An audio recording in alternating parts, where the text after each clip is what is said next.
12 Radio and on Big 12 Studios with Ari Timken. I'm James Westling, Taman Turner, our producer, and Anthony Smith on the Big 12 Studio side. On a Wheels Off Wednesday, we look a little bit different today on the Big 12 Studios side because we are remote. Ari and Taman. Ari's in Dallas, Taman's in Forney. I'm in Lubbock, Texas, getting ready for Texas Tech and Utah tonight on the Peacock. But on the ESPN last night, the Kansas Jayhawks made a statement with their win over Iowa State.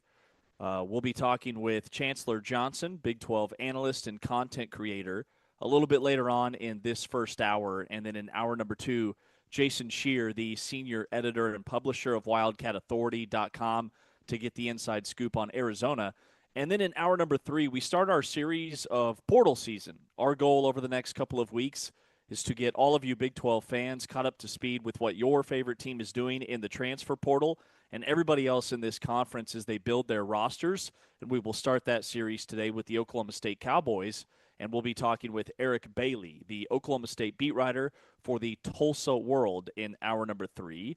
Ari Timken, Iowa State ran into a buzzsaw last night at Allen Fieldhouse. How are you feeling on this Wednesday? Well, James, as much as I really want to talk about this game, I don't think you've made a big enough deal out of the fact that you are an LBK, Lubbock, Texas.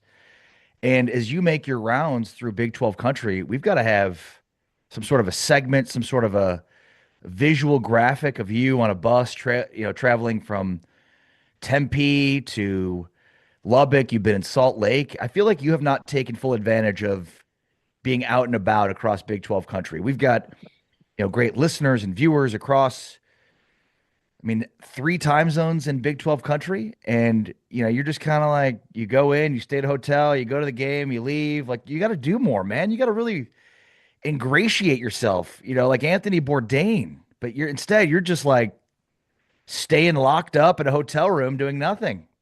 Ari, I come from humble beginnings, and I don't want to steal the show. It's not about me. I would love to No, I put know it's not about together. you. It's about Lubbock today. Well, Lubbock is growing. Like, I'm in a pocket of town that's so new. It feels like the Dubai of Texas. Like, everything is shiny and clean and fancy. How much time have you spent in Dubai? Tons, tons. Me and the Kardashians were hanging out. It's, it is the Dubai of Texas. You're doing Oil, you're oil, buildings, fancy, nice things. I'm picturing a desert, I'm picturing cactus. This is exactly what Texas Tech fans will be laughing at. You're in Lubbock. James, do you see cactus? Cacti? Well, as soon as the sun comes up, I'm going to be rivaling Tommy Lloyd at Arizona for best Big 12 studios backdrop because I've got a great view of the western plains of Southwest Texas or West Texas. And I was talking with my Uber driver last night. I said, "Man, Lubbock is like there's a lot of people here. I think people think of Lubbock as like an Ames and a Manhattan and a Stillwater and a Morgantown as this really tiny little college town that's all college. And it is all college. It's very much a college town, but it's massive, dude. Like there's over 200,000 people now in the Lubbock area, and it just continues to expand and expand. There's like a brand new Nike factory outlet store like in the basement of my hotel. I'm telling you, this whole little pocket of town is shiny, and it's got that new car smell. Nice. That's fantastic. I'd love to make my way to Lubbock. And if I did, I'd, make sure to leave the hotel and go frequent the best, most well-known restaurants. In fact, if you're on Big 12 Studios with us, at YouTube. Make sure to post in the comments, especially I'm looking at you, James Faust, our good friend and Texas Tech alum, uh, and the head of the Dallas Film Festival. What are the places that James needs to go? We got to get James out of the hotel. We got to get James around Lubbock. I'm sick of James visiting all these Big 12 country cities and not doing the damn thing in these towns. We got to get you to the best, most well-known restaurants. We got to really ingratiate Okay, you, Anthony Bourdain style, in all these towns. timeout, timeout. Let's take a step back. Number one, I'm by myself. Number two, I don't have a vehicle. So I do as much as I can in terms of sightseeing and walking around on foot. In Tempe, I strolled the downtown area. I can tell you all about it.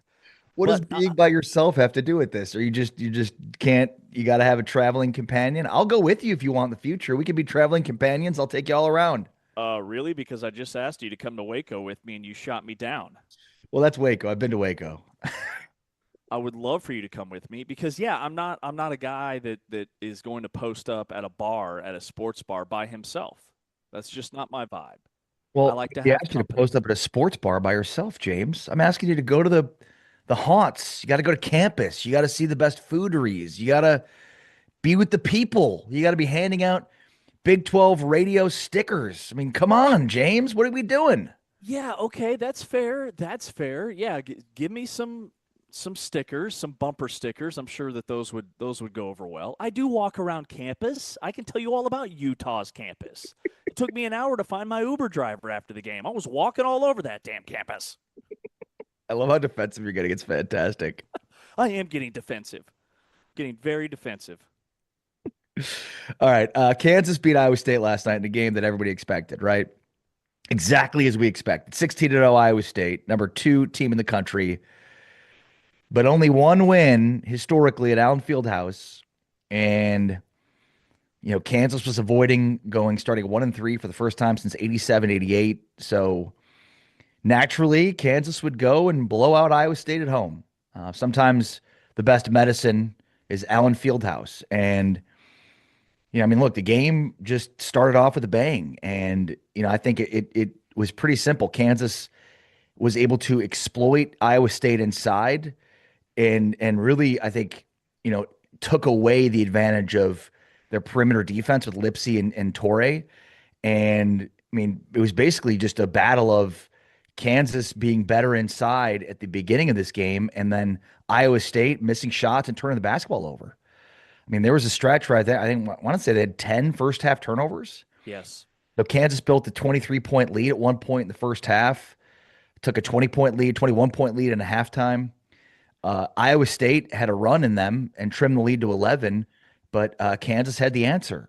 And, this was sort of a combination of, you know, the best games of the season for some players for Kansas and some of the worst games of the season for Iowa State. I mean, Joshua Jefferson, 4 of 14. He had 5 turnovers. This was as bad of a game as we've seen Josh Jefferson play. I mean, 4 of 14 with 5 turnovers, and especially early on, he could not handle the basketball at all. And then the other side, Trey White knocked down 4 threes. That's a career record for him, or 5 threes, I beg your pardon. That's a career record for him, 5 of 7. I thought off the bench, Jamari McDowell's fantastic. He went 3 of 4 from the field and 2 of 3 from 3. And Darren Peterson's minutes didn't even come up. 27 minutes. He didn't have a great shooting performance. Certainly not what we're used to from him. I mean, he's a guy that shoots 50%, and he was 6 of 15, 2 of 7 from 3. And I mean, his minutes aren't even a story here. Go figure. Iowa State ran into an absolute monster that is an angry Kansas team playing at home, hosting a high level opponent. And I think it was a wake up call for Iowa State. They didn't have the energy from the opening tip. They thought they were the better team, and Kansas just stonewalled them defensively. This game told me a lot about both teams. Number one, Kansas, all this talk about maybe missing the NCAA tournament and potentially starting 1-3, and Bill Self and what does his future look like, and has he lost his it factor, and why don't they have a bunch of NBA players? All of that got tossed aside in the first 4 minutes. And, And and can't just go ahead. make sure to say, neither of us thought they were actually going to miss the NCAA tournament. Very much so. Yeah, this Kansas team is going to be fine. But I thought it told me a lot about Iowa State and how they would handle a moment like this. They still have a really good basketball team. They're going to be fine. But this game, to me, I don't think Iowa State is a Big 12 title contender. I think they're a really, really good Hmm. basketball team. But I don't know that an Arizona or a Houston goes into Allen Fieldhouse and doesn't show up like that. Now, Kansas was dominant. Like, they led 44-23 at halftime. Again, this game, I felt like, correct me if I'm wrong, it was over at the first media timeout. Just the energy. Kansas was so connected offensively. And Bill Self he deserves a ton of credit. Like, they were still a top 15 team in KenPom defense. We knew that end of the floor, they were going to be fine. They have the ultimate rim protector in Badunga. They have length on the perimeter. They have hounding guards. Elmarco Jackson maybe had the play of the night when he dove to the floor to save a loose ball at midcourt that really sparked a point in the game in the first half where Kansas already had a lead and it just took them to another level. But I saw Kansas offensively sharing the basketball. Yeah. Their high-low game was perfection. They were bouncing back door for easy layups. Peterson comes in and gets a couple of quick, easy buckets around the rim. Badunga was efficient in the paint. Like, Kansas checked all the boxes to me. That looked like a Sweet 16 team last night at Allen Fieldhouse that I saw from Kansas. Yeah, and look, I mean, that's how Kansas can look at times at Allen Fieldhouse. And I don't think that's, exclusive to Kansas, although Allen Fieldhouse is one of the toughest venues to play in all of college basketball. I mean, just look at the 2-game stretch for West Virginia and Kansas here. I mean, that says a lot about, we continue to talk about it. It's super important to note in the Big 12 and college basketball, but in the Big 12 specifically, you got to win all your home games. You got to split on the road. If you can do that, you're going to be in position to win a Big 12 championship. It is really hard to win on the road. It is. And I mean, you look at West Virginia, the 2-game stretch they had, the 2-game stretch Kansas just had, and it says a lot, right? I mean, a West Virginia team that on Saturday shot 50% from the floor and scored 86 points, scored 48 points tonight in Houston, and looked completely lost. So, home game, road game, right? I mean, home game, they score 86 points, shoot 50% from the floor. Road game against a elite defense in Houston, they score 48 points and shoot 37% from the floor. So it's just a similar dynamic here. Regardless of how many days are separating the break between these, between these games, like, teams can look a lot different on a Saturday than they will on a Tuesday. And that's what we saw both for Kansas and for West Virginia. Kansas lost to West Virginia at WVU Coliseum for the 4th straight year and 4th different coach. And then they go out and beat at Allen Fieldhouse, an Iowa State team that was breathing fire and holding them to 63 points. Meanwhile, West Virginia goes and scores 48. So just shows you, again, in this conference, you got to win your home games. You got to split on the road. And if you do that, you're going to be in position to win a Big 12 championship. So I don't think Iowa State, by any stretch of the imagination, is out of the conversation yet. But, I mean, I still think you're right, and we'll get to this later on with our Wednesday power rankings. Like, I think it's clear that at this point, who the 2 best teams are, but the 4 best teams are still the 4 best teams. And I still think that any of those 4 top-tier teams can win the Big 12. He's Ari Timken. I'm James Westling. We'll power rank our Big 12 basketball, our top 5 Big 12 basketball teams. Last night showed me that maybe the gap between those top 4 and teams 5 and 6 in this conference might be smaller than we thought a couple of weeks ago, and it's a really long season. There is still a lot of room for Kansas to grow. That was another takeaway I had, is this team could be really good in about 2 months because they are starting to play with or without Darren Peterson on the floor. This team looks more united. Here's what Kansas coach Bill Self said about the other guys outside playing around Darren Peterson. This is more what I had envisioned. I still don't think we run our stuff. I still don't think we're an execution team. I still don't think there's a lot of things we don't do well. But if you play turned up, you look twice as athletic as you do as when you don't. And we looked athletic tonight, and we've got an elite player. We've got an elite scorer. And even tonight, you could see when he went to get his own, he can do some things different than anybody else can do. But the thing about it is our other guys are good players. We don't need to defer to playing just to him. But we also need to take advantage of him. And I don't think we've found that balance yet, but tonight was the closest thing to it. Ari, I want to get your thoughts on a couple of guys, the unsung heroes, because, we mentioned Trey White. He shot the cover off the ball, right? He had 5 threes. Melvin Council played 36 minutes. Like, he didn't come off the floor. He is becoming a an elite guard for Kansas. But two guys off the bench each had 8 points. Elmarko Jackson and Jamari McDowell. And Jamari McDowell played 23 minutes in this game. He had 8 points and 6 assists. He didn't have any turnovers. And when he was on the floor, he had the best plus minus, which I know it's a controversial stat. Some people think it's way overplayed. But the bottom line is when Jamari McDowell was on the floor last night, Kansas outscored Iowa State by 30. 30 points when he was on the floor for those 24 minutes. Well, and it's interesting too because so two things. One, I believe there was a point in this game where we saw Jamari McDowell, Melvin Council, and Jared Peterson on the floor at the same time, which means Kansas essentially has three guys that can handle the ball and initiate the offense on the floor. Mm. And when Peterson came off, we saw Elmarko Jackson, Jamari McDowell, and Melvin Council on the floor at the same time. And that is a similar dynamic. Council's size allows Kansas to play those lineups because he's a guard and a point guard who handles the ball, but he's tall. He's obviously taller than Jackson McDowell, so that gives them some really interesting versatility in terms of their lineups. And I'd be very interesting to look at some of that, long-term matchup data with Evan Mia and evanmiyakawa.com because he's got some of that. And I think that'd be really interesting to see how effective that lineup can be with those, three ball handlers on the court at the same time. The other thing is, if you remember coming into the season, we talked about how Kansas really didn't have anybody back from last year's team except for Flory Bidunga. Mm-hmm. And that is not exactly true. And this speaks to this like long-term development thing that we've talked about across the Big 12 and college basketball, where you just don't have the ability to long-term develop a lot of these guys.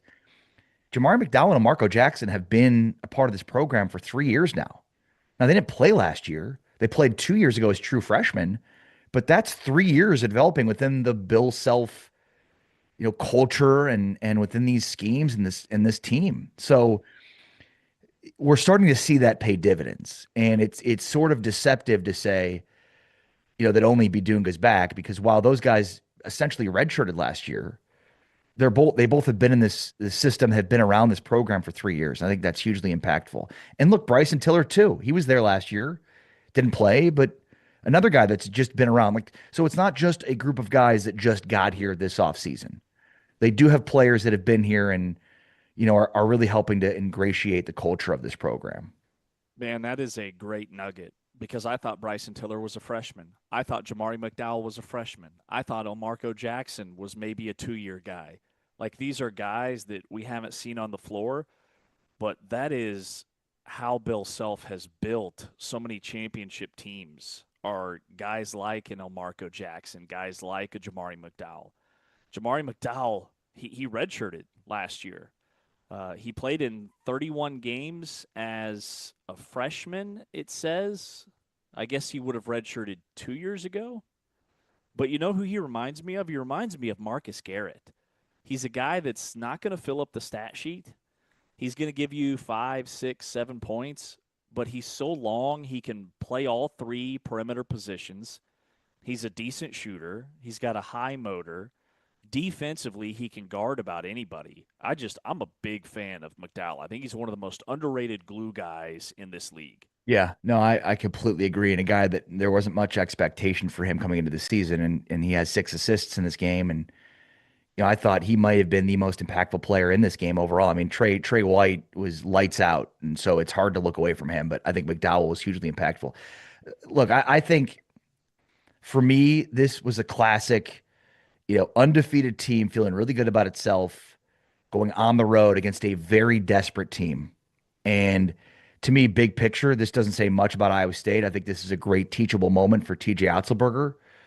And, I just again, I don't think there's anything big picture to take away from this for Iowa State other than they just ran into a desperate team at Allen Fieldhouse and they were feeling really good about themselves at 16-0 and number 2 in the nation. And that happens.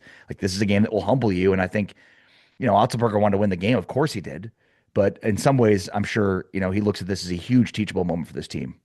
And sometimes teams need to be humbled. But Joshua Jefferson and Tamin Lipsey and Momcilovic, guys that have been in those spots, they looked rattled. And that is something I wasn't prepared to be seeing last night, was those veteran guys just look completely lost at times. but Kansas was dominant. At some point here on Big 12 today, we'll get to some of this college football recent headlines. FBS coaches have voted to expand the redshirt rule from 4 games to 9 games, so guys can play in as many as 9 games and still redshirt. Calendar changes have not been discussed at length. We'll touch on that. And then Jordan Seaton leaving Colorado. Deion's got to figure out what he wants his program to be. His top offer right now, it looks like LSU for over $3 million. We'll start our transfer portal tracker season with Oklahoma State, get you caught up to speed on what they've been doing in the transfer portal in hour number 3. But coming up next, more Big 12 basketball talk as Houston makes a statement. Baylor goes on the road and gets their first Big 12 win. And one former SEC coach who coached in the league just a season ago sees how dominant the Big 12 really is. He's Ari Timken. I'm James Westling. We are brought to you by Modelo. This is Big 12 Radio on TuneIn and on Big 12 Studios.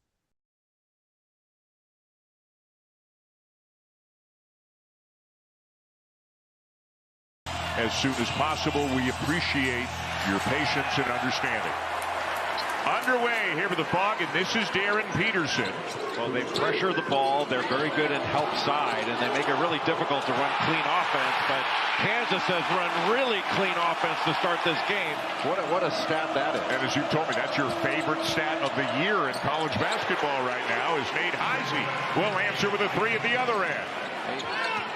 Jackson tipped away. Oh, what a play. And got it back by diving to the deck. What a play. White for 3.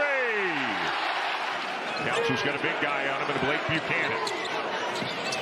McDowell baseline. Good ball movement. Open look. And another 3 for White. And you look at teams like UCF, what West Virginia did to Kansas a few days ago. Not many easy games at all in this league as Peterson scores again. Boy, good challenge, but nobody stopped the ball. White in the corner. Got another one.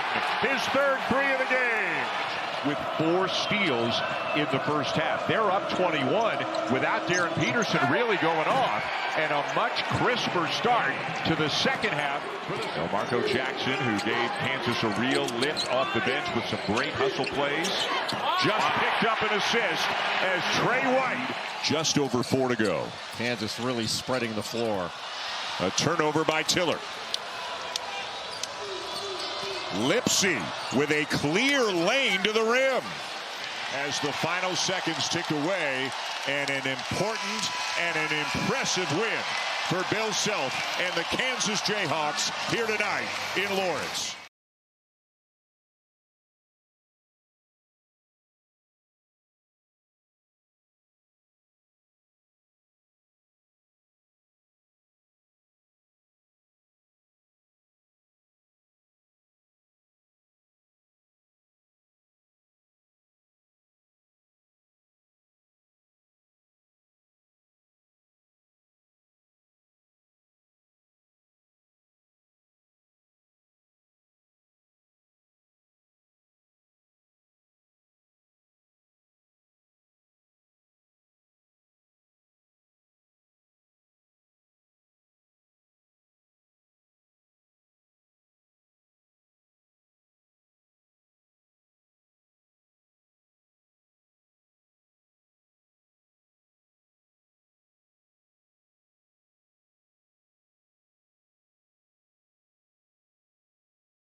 Back inside Big 12 today here on Big 12 Radio. Heard exclusively on TuneIn. This is the Big 12 Conference. This is a different league. We are streaming on your screen on Big 12 Studios, the Big 12 Fast channel. You can find us on Amazon Prime. We are live streaming on YouTube, on your Roku device. We're on DirecTV, Big 12 Studios. And on Big 12 Radio, our Big 12 games of the week this week, we've got Texas Tech at Houston and Taman. I don't think these are. There we go. Okay. Our Big 12 game of the week this week. We had Iowa State and Kansas last night. And then we've got BYU at Texas Tech on Saturday. That is this Saturday at 7 p.m. Eastern Time, 6 p.m. Central Time on a Stand on Business Wednesday. He's Ari Timken. I'm James Westling. Anthony Smith producing on the Big 12 studio side. That was a wheels off Wednesday. It can be whatever Wednesday you want it to be. Okay. You like wheels off? Well, I don't know if the wheels are back on or if they're off now. The wheels are always off. Okay. When it's me and you, the wheels are never on. Just want to make sure, because I feel like wheels off Wednesday and stand on business Wednesday are contradictory. You can't have both of those things at the same time. I like wheels off. Standing on business or the wheels are off. Stand on business is too serious. Let's lean into wheels off. Exactly. Your thoughts? No, I mean, we're not standing on business today. You know, I mean, like nobody's standing on business today, it feels like. So it's just doesn't feel right to be a standing on business Wednesday. When people stand on business, it's a stand on business Wednesday. But there's no standing on business. Don't be ridiculous. We wouldn't even have the right game of the week on the schedule. It's wheels off, bro. It's wheels off. Okay. Sorry, Taman. Totally throwing you under the bus on that one. Yeah. You did. So Bruce Pearl coached in the SEC last year. Ari, he stole your nugget. Bruce Pearl on social media noted that the Big 12 going into last night, those top four teams were 62-2. Well, now they're 63-3. But Coach Bruce Pearl said last season the SEC was the best league in the history of college basketball. History might be a stretch. But he says this season the best league, especially at the top, is the Big 12. It's just nice to see somebody else recognize how dominant this conference is. And Kansas, I can't wait to hear your power rankings today. Kansas has maybe entered the chat with the way they played, definitely at home. Like that game showed me last night that any of these four teams playing at Allen Fieldhouse, it's a totally different story because that place was electric. When you hear, that hyperbole like that, and let's just say keep it to the specific comments from Bruce Pearl, what do you think? I think he's right. That the SEC last year was the greatest conference in the history of the college basketball? No, that the history part is a stretch. That's what I'm saying. Like, well, you think back to there were some years where the ACC, the Big East have just been behemoths. It feels like in college basketball in particular, with this discussion on conferences, like we become crazy hyperbolic. And because I remember a few years ago that the Big 12 was the best conference in the history of the sport. So I think we're entering the third straight year where there could be a conference being the best in the history of the sport. And, I think we could still contextualize how good these conferences are without having to do that. The other side of this, too, is if the Big 12 gets two teams to the Final Four and has a national champion, will it be as good as the SEC was last year? Does it need to get three teams to the Final Four and have a national champion in order to be better? No, getting two teams I think would do it. And it's so hard to compare year over year. I think you make a great point. Like, go back to the 1980s in the Big East. It was an absolute war of attrition each and every night out. That was a different time. And then the Big 12 had a stretch where the Big 12 had the number one RPI, which conference RPI has just kind of gone away, and I don't understand why. Now that we have these KenPom and net rankings, but Big 12 had the number one RPI a decade straight. This league was dominant. And I think we're back to that, definitely. The SEC gets hyped for last season because they had so many teams in. Well, once we got in the NCAA tournament, we found that league was actually pretty top-heavy, just like everybody else. Those teams that got in and kind of scraped by got bounced early in the NCAA tournament. They just had a couple of teams get through to the Final Four, like the Big 12 very well could do this season when you look at these teams at the top of the league. Yeah, no, I completely agree. I think the Big 12 has 4 of the best teams in the country, and I think that's that's what it is. And last night to me doesn't change that. Just to put a bow on Kansas and Iowa State, Darren Peterson spoke. Peterson on where he was at, injury-wise, where he sits, and then he talked about his teammates. Let's hear from DP. I'm feeling better. It's coming back slowly to me. I was out for a while, but every game, I feel like I'm getting better. And so that was a great win. Definitely coming off the loss to West V. We knew we had to come here and get a win, so that's what we did. What was the one night afterwards? We was a little bit turned up, but now we get ready for Baylor now. I mean, the best thing that could have possibly happened to Darren Peterson was what transpired last night with Kansas winning in a blowout fashion, even when he wasn't on the floor. Jamari McDowell led Kansas in plus-minus at +30. Darren Peterson didn't have to play. And that was another takeaway I had, is this Kansas team, even when he's not on the floor, is still a tournament team. They are still a top 20 team, maybe even a top 15 team. I thought this was the best Kansas looked without him all season long. Well, and I think part of it is like now we've at least seen what Kansas can be at its best. Do you expect that Kansas will always play at its best? No. And I love, Fran Fraschilla always has the saying of like, you got to throw out like the 5 best games, the 5 worst games of the season for each of these teams. But I think from like a KU fan's perspective, it's okay. We've seen it now. Like we've actually seen this team play to its capabilities. We hadn't seen it all year. We hadn't seen this team look this good all year. This is as good as they've looked. And so now that we've seen it, we know what they're capable of. Are they capable of it on a consistent basis? Probably not that good. Probably not going to shoot 50% from 3 every game. I mean, 12 threes and 50% from 3 is probably the most uncharacteristic aspect of that win. But Kansas has some players now that we know that can shoot threes. So, yeah, I mean, now that we've seen it, we know what they're capable of. But we'll see moving forward how consistent they can be in it. Iowa State is still number 4 in the KenPom. Kansas jumps to number 17 in KenPom. The NCAA net rankings, they update usually about midday, so they have not updated their ratings. But the other team that made a big jump last night was Baylor. Baylor went on the road and pounded Oklahoma State. They led wire to wire. Oklahoma State had won 11 straight in Gallagher-Iba Arena. Baylor gets their first Big 12 win. They jump to number 39 in the KenPom. They would be on the right side of the bubble if the NCAA tournament started today. I was stunned by this one last night because Baylor has struggled handling the basketball. They don't have a true natural point guard. Obi Agbem is playing the point for him, and he's more of a combo guard. But he was outstanding. He hit 5 threes. He had 4 assists. Cameron Carr had 6 assists for this Baylor team. Baylor shot 13 of 25 from beyond the arc. I saw Oklahoma State's pressure as being a problem, and it was not. Baylor led all but 36 seconds in this game, and that's only because it took 36 seconds into the game for somebody to score, which was Baylor. They went on the road and made a statement. They had 57 points in the first half, just went bananas in Stillwater. Yeah, and I think in some ways this is similar to what we just talked about with Kansas, where this was a desperate Baylor team against an Oklahoma State team that was feeling pretty good about itself.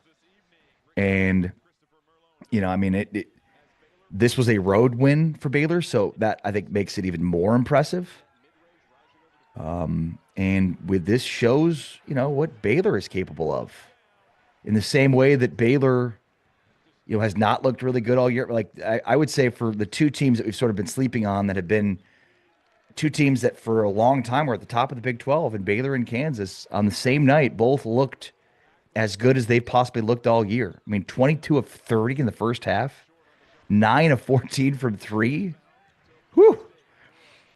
Yeah, that is tough to overcome. I think it's similar in the Kansas Iowa State game too. Like just very similar game scripts where they just got out and bludgeoned their opposition. A 30-7 run. That's the story of this game. They shot 73% in the first half.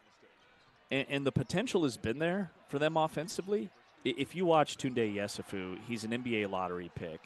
He's one of the most underrated true freshmen in this league, in a league that is just littered with high-level freshmen.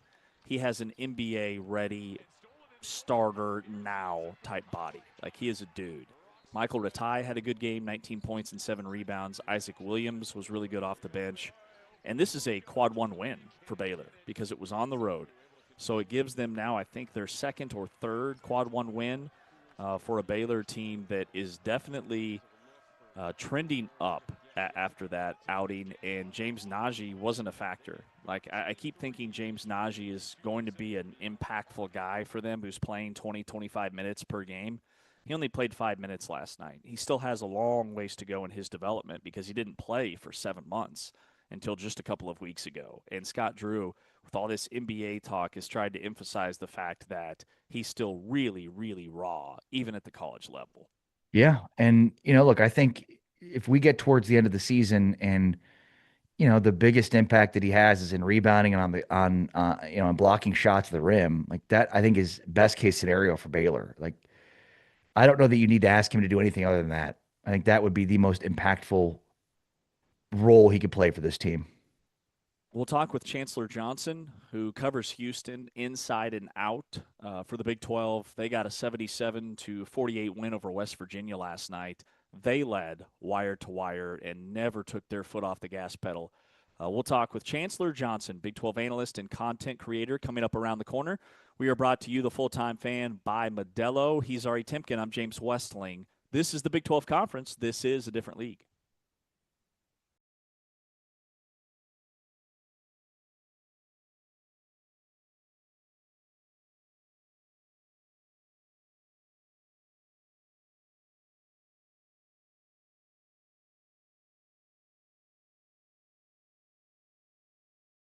Awfully special. Trying to get his wife a birthday present. Yeah, how about that? Had a birthday yesterday. How tight is he? He didn't go for anything. You heard Seth talk about it. These are going to be grind out possessions here tonight. There you go. Kugler for 2 and a foul, the opening goal. Uzan catch and shoot. Splashdown. Well, they're happy to see that. Uzan on Eaglestaff. Sharp up top. Bang! They punish you. That was a heck of a defensive set. That's just being out-talented. Eaglestaff turns it on Harwell. He's driving a little bit more from watching the game. That's good for 3. How about that? Back-to-back makes. Thomas, DJ. What great defense against Hunt.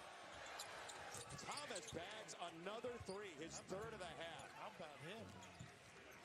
Kevin raves about him, and why not? Doesn't care if he scores, he's all about winning. Uzan rips it. West Virginia did not shoot very many free throws in that first half, 1 for 4. Nice little play right here on the out of bounds. Ready. Diagnosed beautifully by Eaglestaff. He waited. Little snake dribble. Uzan again. Tell you what, he's perking. I know Ed has to lock in because the Eagles are out of the playoffs. Here's Sharp on a drive. Couldn't spin it in. Eaglestaff is really competing. Look at this block. Off to the rim in a hurry. How about him? Accelerating. 77-48. Houston squeezes the life out of West Virginia tonight. This is Houston's 7th wire to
Big 12.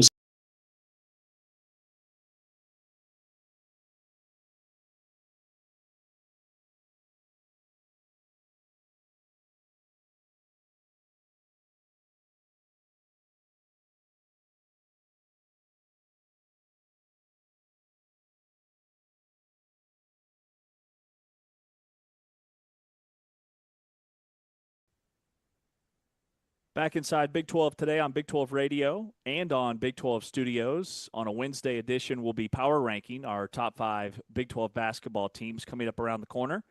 He's Ari Timken. I'm James Westling. We welcome in Big 12 connoisseur, storyteller, Chancellor Johnson, Chancellor TV on Twitter or X, also on Instagram. Joins us here on Big 12 today on Big 12 Radio. Hey, Chancellor, good morning. Good morning, James and Ari. How are you guys?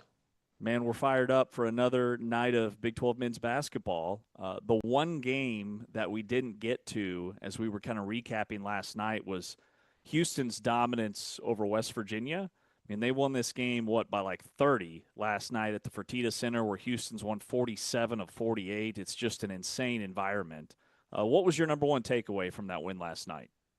Yeah, just how Houston continues to smother teams, and West Virginia was its latest victim. Now, I think you are like a lot of people, where sometimes Houston can just be forgotten about when we talk about some of the elite teams, but they just continue to do what they do best, and that's win. As you mentioned, that's 14 straight home wins now, 16 straight road wins that they've won overall, if you talk about on the road. And then, listen, over the past couple of games, they've won by 22 and 29. And what Bruce Pearl just called the toughest league in college basketball, they're rolling right now. Now, granted, their schedule does get a lot tougher, and West Virginia is near one of the bottom teams in the conference, but they took them out early, particularly Honor Huff, and like I said, they were able to smother them. And when Miles Uzan gets going and he leads the team in scoring, good things usually happen for this Houston Cougars team, and we saw that last night. And once again, Houston Cougars looking good early when we talk about Arizona, when we talk about Iowa State. I don't think anybody's actually forgetting about Houston, but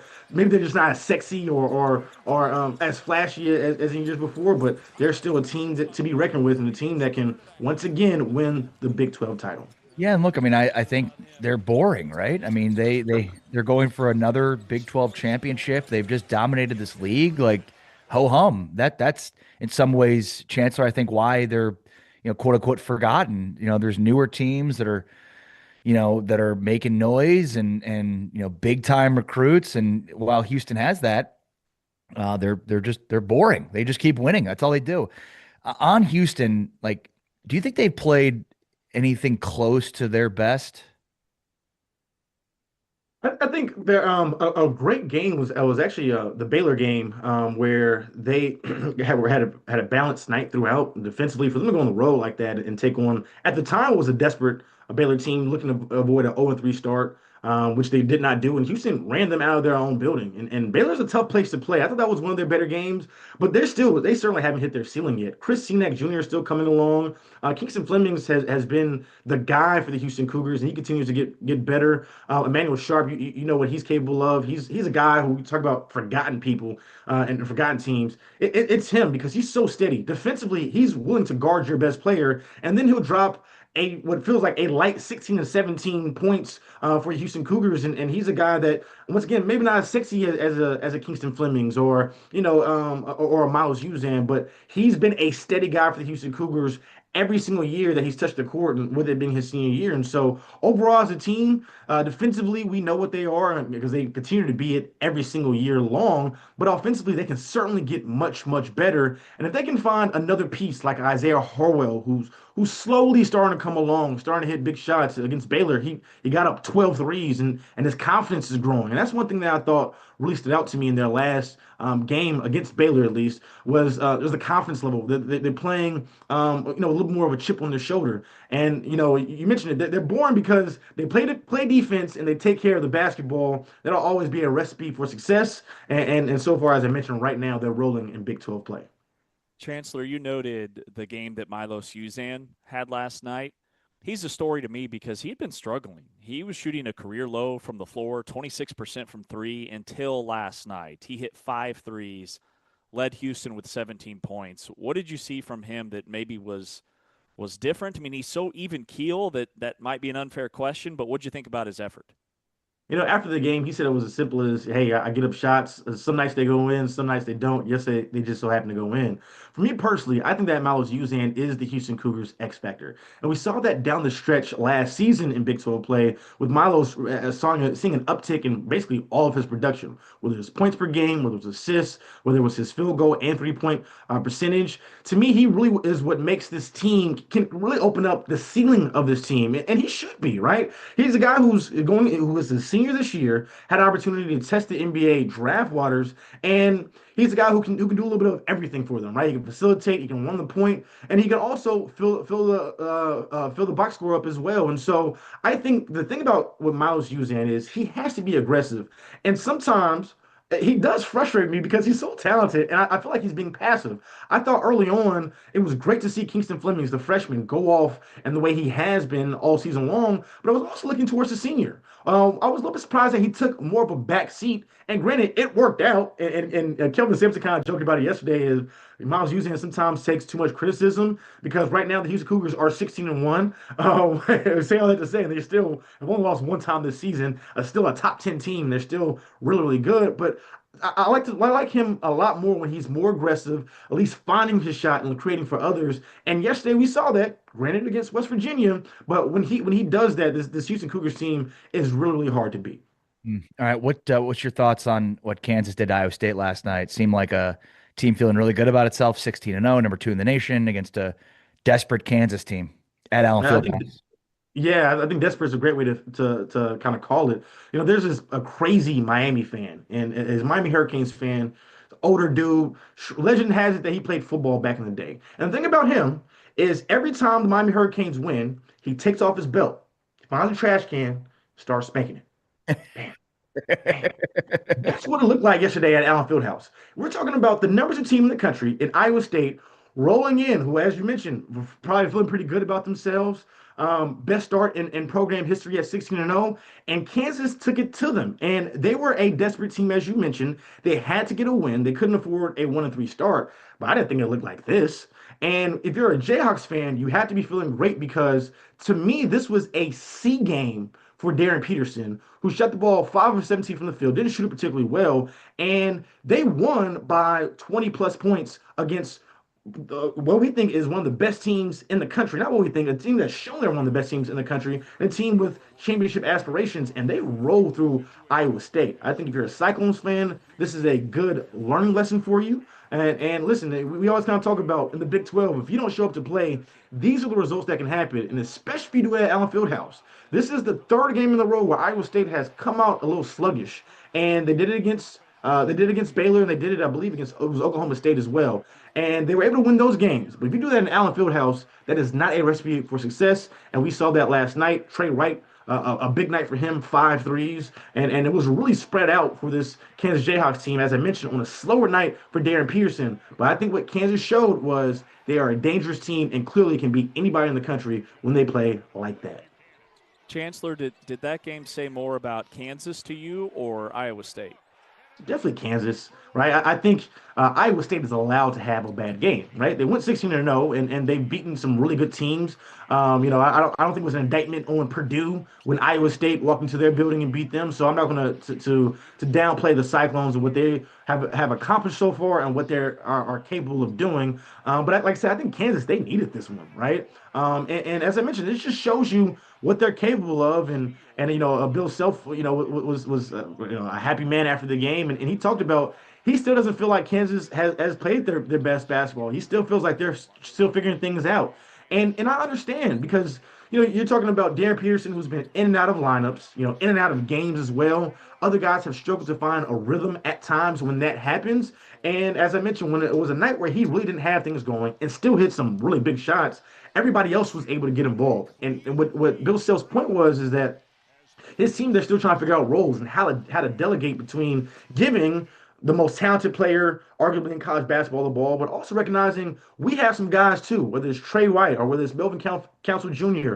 Or Floyd Badunga, who also played fantastic on the defensive end as well. They were really able to stymie the big three of Iowa State, but definitely a feather in the cap for Kansas for being able to get it done. The question is, can they be consistent and continue with this throughout Big 12 play? Because they're scheduled. I don't know if you guys have seen it yet. It is nasty, and so they're going to need a lot more of that moving forward in the Big 12.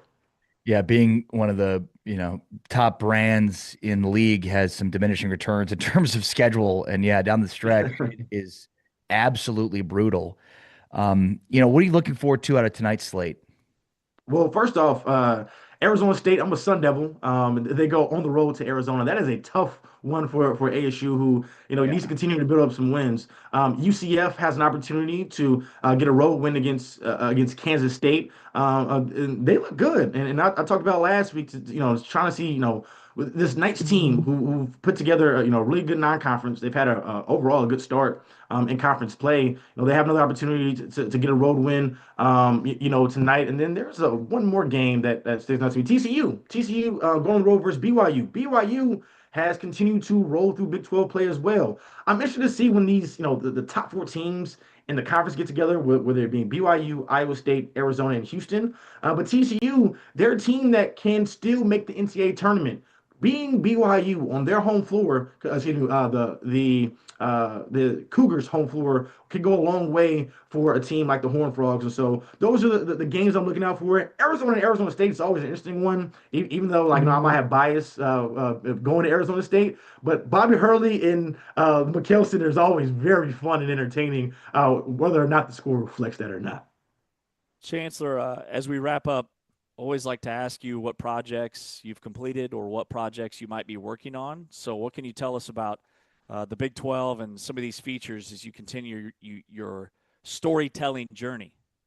Yeah, for me, it just continues to be highlighting this great league and one of the best basketball leagues in the world, not just in college basketball. And so it's been really fun. As I mentioned earlier to somebody else, that so much great talent. And I was able to join the Big 12 and create content for them in such a great year with look at some of the individual talent, some of the great teams. And so for me, you can check out that work on Chancellor TV on X. I'm also really big on TikTok and Instagram Reels as well. So Chancellor TV, and that's Chancellor Big 12 on TikTok. But I always appreciate you guys for having me on. It's great talking hoops with you guys, but looking forward to another great night of Big 12 hoops tonight. Now, is TikTok where we can find your TikTok dances? That's all my kids are doing. I can do the hip thing. I got a little bit of it. I'm not that old yet. James, you've never sounded older. Is TikTok where you do your TikTok dancing? You do them dances on that TikTok? Yes, awesome sir. Stuff. James is 40 going on 80, apparently. Thank you. Well, look, James, we'll have to when we get together in person, maybe in March in Kansas City, I'll have you do a dance with me. How about that? Oh, bro, I'll be ready. I'm going to hold you to it, Chance. Hold me to it. Oh, you can film. How about that? Oh, you film, James. We'll do a little 1-2. I'll send the TikTok to you, and you just let me know which one you want to pick. Challenge accepted, guys. Challenge accepted. I've got a new hobby. All right, let's do it. But it's recording. We have you on the record. Hey, it's a Stand on Business Wednesday. I'm down. Chancellor, man, great stuff as always. Good luck to your Arizona State Sun Devils against Arizona tonight. Some great games in the Big 12, and we appreciate you hopping on. Thanks for having me on, fellas. Chancellor Johnson, Big 12 storyteller, connoisseur on TikTok. He's on Twitter and X, Chancellor TV. Arizona State grad, joins us each and every week here on Big 12 Today on Big 12 Radio. Coming up next, Ari and I are power ranking the top 5 Big 12 teams. Where does Iowa State sit on this Wednesday after their loss to Kansas? This is the Big 12 Conference. This is a different league on Big 12 Studios and on TuneIn.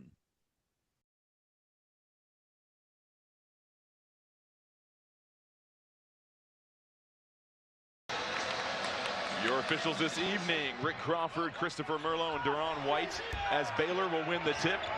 He's not Anthony Edwards, but the way that he plays in that mid-range rising over defender, very smooth. Very fair comparison, and the three is knocked down for Victorious Miller.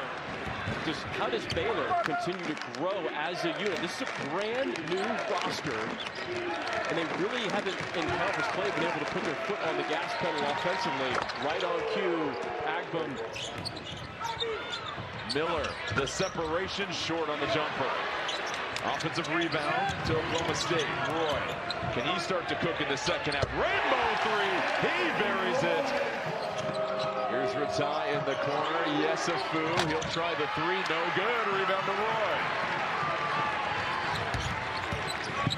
Roy, transition three, oh, it's pure. The second chance scoring opportunities has been pivotal for Oklahoma State.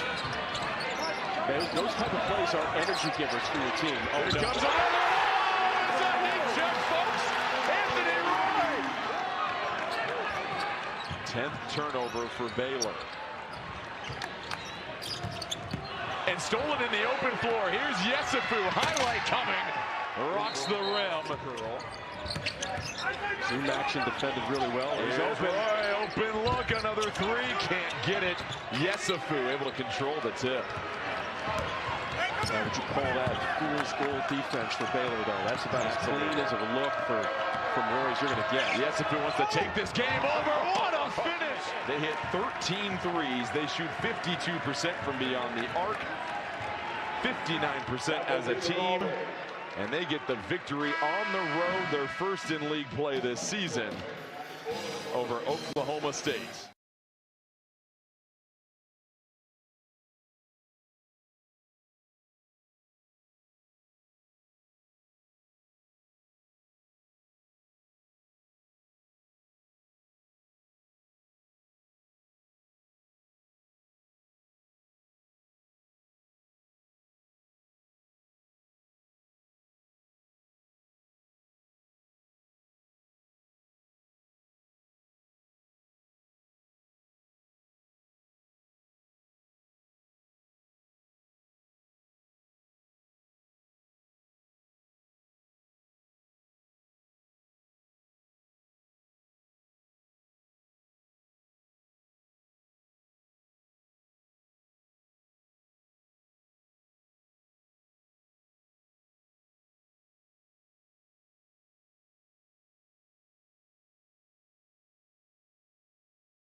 Have a big one tonight. They are on the road at BYU at 10 o'clock Central Time, 9 p.m. Mountain Time. So that game will be super late at 11 o'clock Eastern.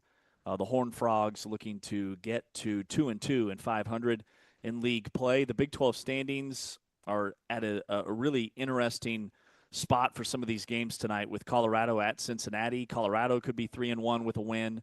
UCF at Kansas State. UCF could be 3-1 with a win. And then Utah at Texas Tech. and Arizona State at Arizona, the slate tonight in men's basketball.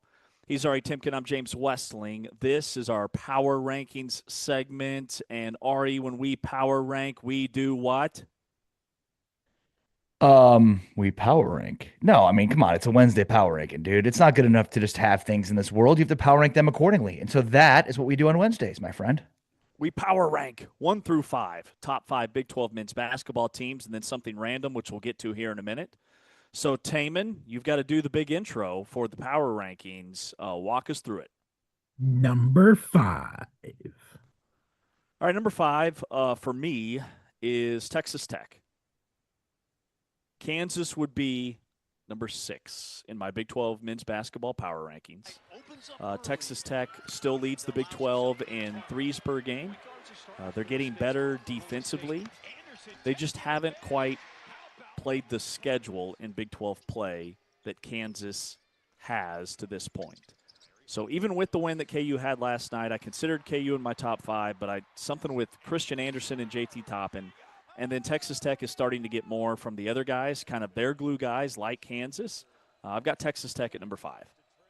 Yeah, it's funny. It feels like you just made the case for why Kansas should be in the top 5 and not Texas Tech with your comment on the schedule they played in the Big 12 and the best team that Texas Tech's played in the Big 12 so far in Houston. They kind of got boat raced. But I've got Kansas here at 5. Let me let the record show that I sent Anthony Smith, our great producer with Big 12 Studios, a totally different list and then had to change it up based on the outcome from last night's game. You know, it's funny. One of the listeners, great listener of our show, Chris Gardner, DM'd me on Twitter the latest net rankings. And hot off the press, Kansas 18 in the net, Texas Tech 19. Ooh. So, yeah, I've got Kansas at number 5. I think, impressive win, beating an undefeated number 2 overall ranked Iowa State team at home like they just did. Certainly the best win of their season, and there's been a bunch of them going on the road and beating NC State. You're getting a win without Darren Peterson at NC State against Tennessee. I've also got Kansas at number 5. Now, I just want to confirm that Texas Tech got boat raced at Houston. They lost by 4. Okay, you're right. Sorry. Try to make it sound a little bit more intense than it was. But it doesn't belie my point that in the latest net rankings, Kansas is 18 and Texas Tech is 19. Yeah, Kansas is ranked higher. They've got more quality wins at this point. Number 4. All right, number 4, this is where my list didn't change a ton from last week or at all, really. I've got BYU at number 4. I think that BYU is underranked when it comes to the AP Top 25. The big 3 of Rob Wright, who might be the best point guard in the conference. Richie Saunders is now playing defense at an elite level. He had a career-high 14 rebounds last time out. And A.J. DeBonta, if there's one guy in this league that when the game's on the line or you're deep in the shot clock and you need a basket, he is the dude. And I think he's the number 1 dude in this conference. So I've got BYU at number 4. The only thing holding them back, I think at this point, again, is their schedule. And then, how much better can they be defensively? Because they're like watching an NBA team. It's very open and free-flowing. But I think they're underrated on the defensive end of the floor. Yeah, number 4 for me is going to be Iowa State, fresh off their 20-point loss at Kansas, still 16-1 overall, 3-1 in the Big 12. Number 4 in Ken Palm, also Iowa State in the latest net ranking drops from number 3 to number 7. So pretty substantial drop for Iowa State, but still in that top 10 and still ahead of the team that you had at 4 that I will have actually higher than Iowa State. But still, again, one of the most dominant efficiency teams, and then an elite resume as well. So I've got Iowa State checking at number 4, fresh off their loss last night. Number 3. Wow, Iowa State at number 4. And, man, I took so much heat for having Iowa State number 3 last week, which is where I have them again. They're still 16-1, still off to their best start in program history. The thing that was weird about last night is they lost the turnover battle, and that's their bread and butter. Like, they forced more turnovers than anybody else in the conference. Right. Kansas got anything they wanted offensively. And then KU was the team turning Iowa State over. The veterans just didn't come to play. So I think you noted this earlier, a teachable moment for this Iowa State team. This loss could actually make them better, big picture. They're still built with their defense, and that DNA is still there. They just ran into a buzzsaw last night and looked completely helpless. But I've got Iowa State checking in at number 3. Number 3 for me is BYU. They are 9 in the latest net ranking, so they stay at the same spot.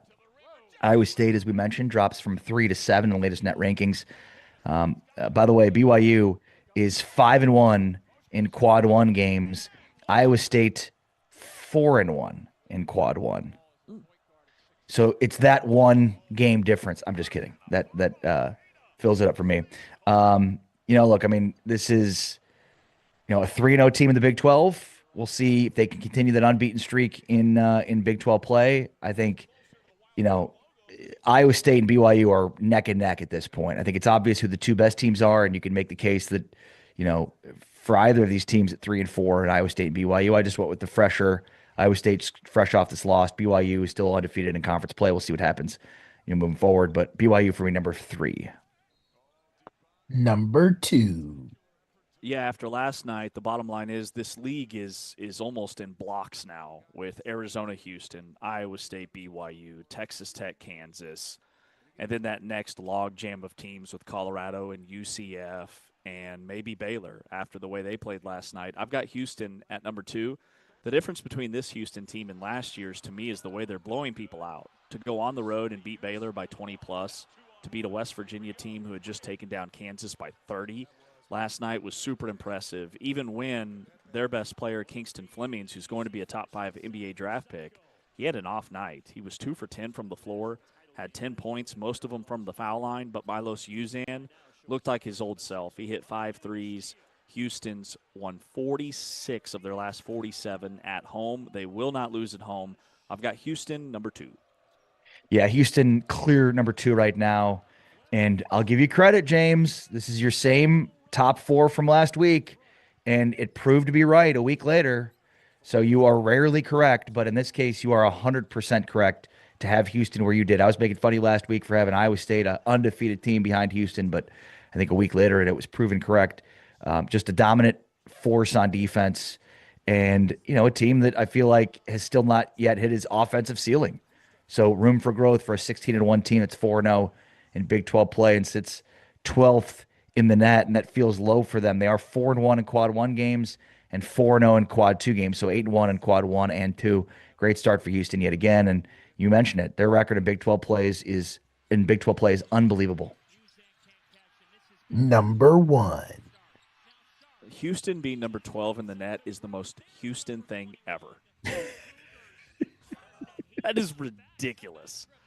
Arizona, number 1, elite offense, national scale. They've checked all the boxes on the road, just destroying teams, even in their own gyms. And then the NBA caliber size and physicality and depth with 8 dudes. You can only start 5, and any of those 8 would start for just about anybody else in the league. They're so talented. Arizona, number 1. Yeah, Arizona, number 2 in the net, despite being 9-0 in quad 1, quad 2 games, whereas Michigan's now 9-1, but I digress. Maybe it's the 7 games that Arizona's played in quad 4, but Arizona is the best team in the country, so clearly the best team in the Big 12, 16-0 overall, 3-0 in the Big 12. They've got a really good game in a rivalry spot tonight, hosting Arizona State, and they're 21.5-point favorites. And look, they are, they play a style that sticks. They defend you, they own the paint, they rebound the basketball well. They are at this point, the most tournament-ready championship contender the Big 12 has in a league of at least 4 championship contenders. Did you say Michigan's number 1 in the net? Yeah. Even though they just lost? Yeah. And even though they're now 9-1 in quad 1 and quad 2, as opposed to Arizona that's 9-0 in quad 1 and quad 2. And Arizona's 5-0 in quad 1, Michigan's 4-0. That makes absolutely. That loss for Michigan was actually a quad 2 loss. That makes no sense.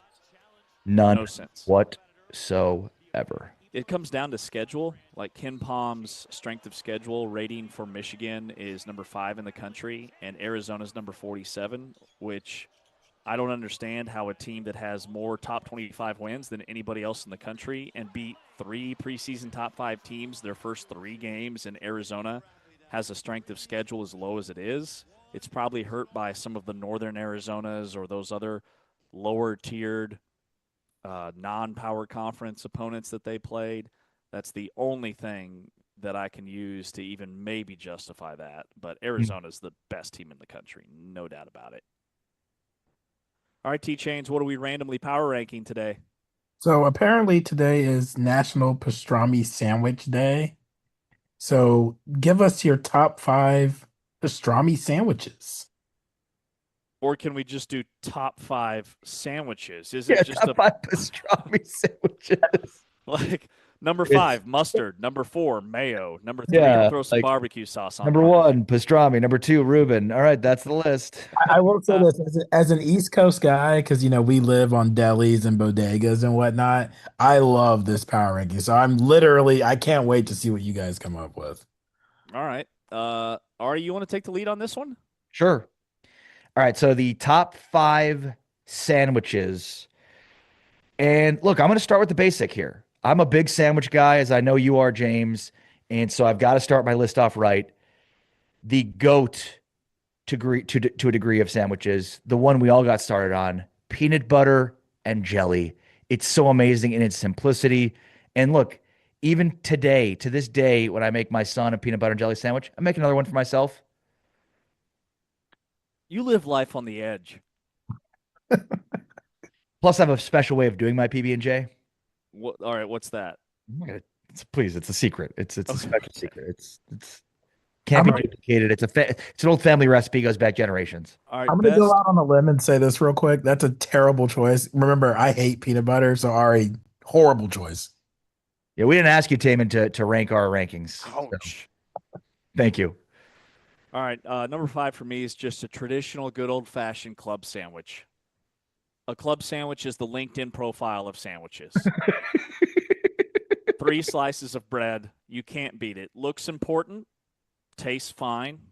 The club sandwich at number 5. If there's a club, little bacon ranch club, I'm here for it. Number 5, the club sandwich. Well, a basic club sandwich is not a bacon ranch club, right? I mean, that's so now you're making a different sandwich out of it, James. Which one are you doing? You doing the bacon ranch club or are you doing the club? It's just a club sandwich. You can get a club sandwich in a variety of ways. Usually on a stick with 3 slices of bread. All right, I'm going to turn up the heat here. Cuban sandwich checks in at number 4 for me. I mean, roasted pork, ham, Swiss cheese, dill pickles, yellow mustard. It is, when it's pressed and the mustard's coming out, oh, it's so good. It is, it's as good as it gets. And I probably am saying this because I was just in, the Miami area recently. I had like some of the best Cuban sandwiches I've ever had. I remember there was a spot when I used to live in San Antonio. It was like, it was just like a shack connected to a gas station that had the greatest Cuban sandwich I've ever had. The Cuban, number 4 for me. Love it. Love it. Number 4, I'm going with the Philly cheesesteak. 2 ingredients, 0 patience. It's not subtle. It's not trying to be. It's a mess, and it is delicious. I had a Philly cheesesteak at the Philadelphia Eagles Stadium covering a Temple game a couple of years ago, and it's a core memory. It's a core memory. It was my first true, Philadelphia Philly cheesesteak, and it's legit. The hype is real. The good old Philly checks in at number 4. Do you do the cheese whiz and everything too, like the traditional Philly? They had a whole Philly cheesesteak buffet. It was a thing. But was it the cheese whiz? It's an important question here. Was it cheese whiz or like drizzled cheese? What's the difference between the whiz and the drizzle? You know what cheese whiz is? It's like liquid cheese. Yeah, it was that. Okay, good. It was that. I'm not looking for your attitude here, James. Okay, this is a very important ranking here. Okay, not looking for my attitude. Okay, it's a simple question, James. What kind of cheese was it? Not Swiss.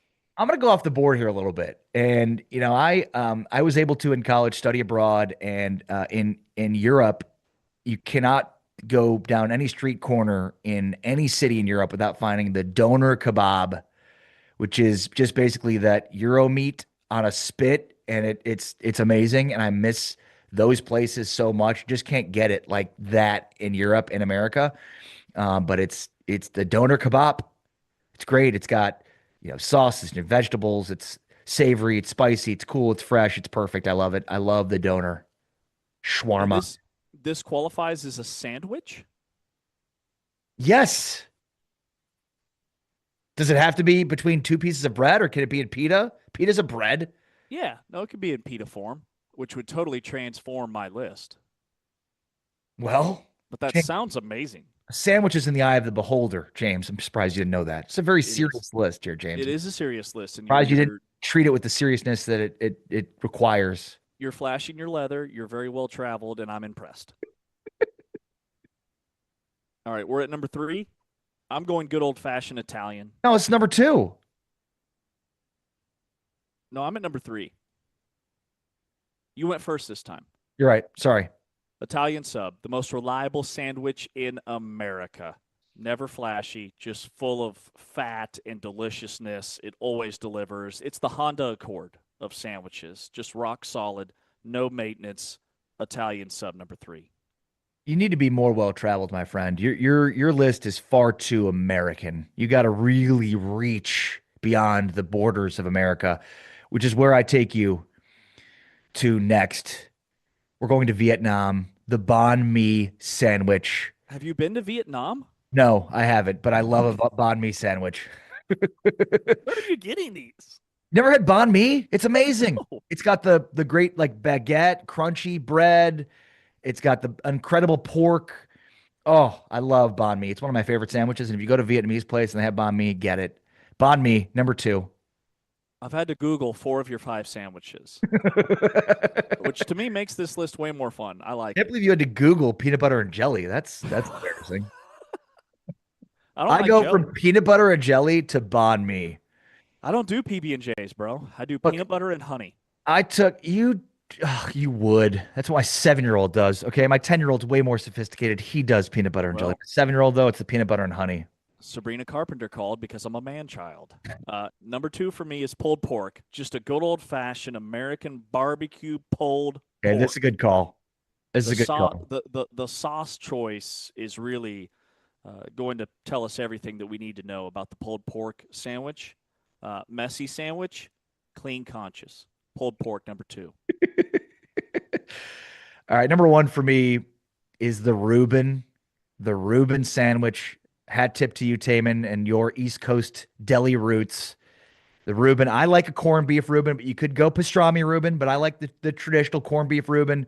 Get the Swiss cheese, get the sauerkraut, you get the Russian Thousand Island dressing. I like to get that on the side so that it, you dip it instead of getting it on top, because then otherwise it can get too messy and the bread can get a little, can get a little bit too, can break a little bit too much. Plus the rye bread. Oh, it's amazing. You can judge a deli in America by how good their Reuben is. The Reuben, number 1 on my list. Facts. Reuben.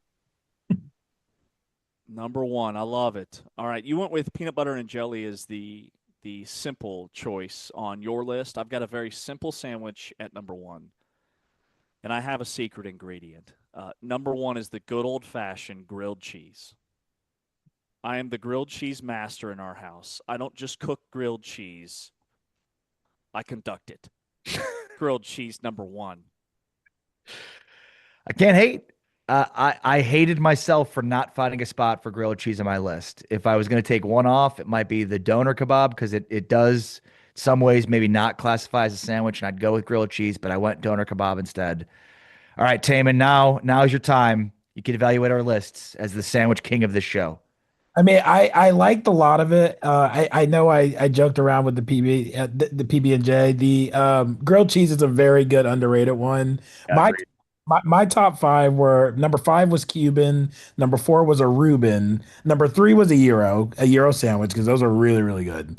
Number 2 was a Philly cheesesteak, and number 1, I'll admit this is totally basic, but this is really good. I love a very good buffalo chicken sandwich. I feel like you cannot go wrong with a good buffalo chicken sandwich. Buffalo chicken, especially if it's shredded chicken. Great pick, Taman. Great pick. Shredded chicken? What are you, a baby? Yeah. What's wrong You have with to have shredded chicken? You have to have your meat pre-cut, It's otherwise your juicier teeth that can't way. chew it. It's Gotta- juicier that way. You got to eat it like a man, James. Gotta eat it like a man. I'm a man. That's actually why I don't like the buffalo chicken sandwich, because I feel like I need my buffalo chicken on wings like a man. The sauce is too hot for you. You can't handle it. No, in fact, to be honest with you, most times I don't order it because it's not hot enough. Number one deli shop in America. What's your pick? Cherry Valley in Whitestone, Queens, New York. Okay, that was way too specific. Sorry, really good. Oh, I mean, Taman's got the right answer there. It's somewhere in New York City. I'd go Jimmy John's, but that's just me, guys. It's not a deli, James. Sandwich shop. I think you're gonna James say it's Subway. A place where they make $5 sandwiches. footlong. Yeah, Dude, I mean, come on. Subway's toast. The whole Jared fallout, they're done. All right, coming up next, we'll pivot back to college football. FBS college football coaches have voted to expand the redshirt rule. We'll tell you how many games and the latest on that, and then what's going on with the calendar, and Jordan Seaton leaving Colorado. What's going on with Dion out in Boulder? He's Ari. I'm James. This is Big 12 Today on Big 12 Radio. This is the Big 12 Conference. This is a different league.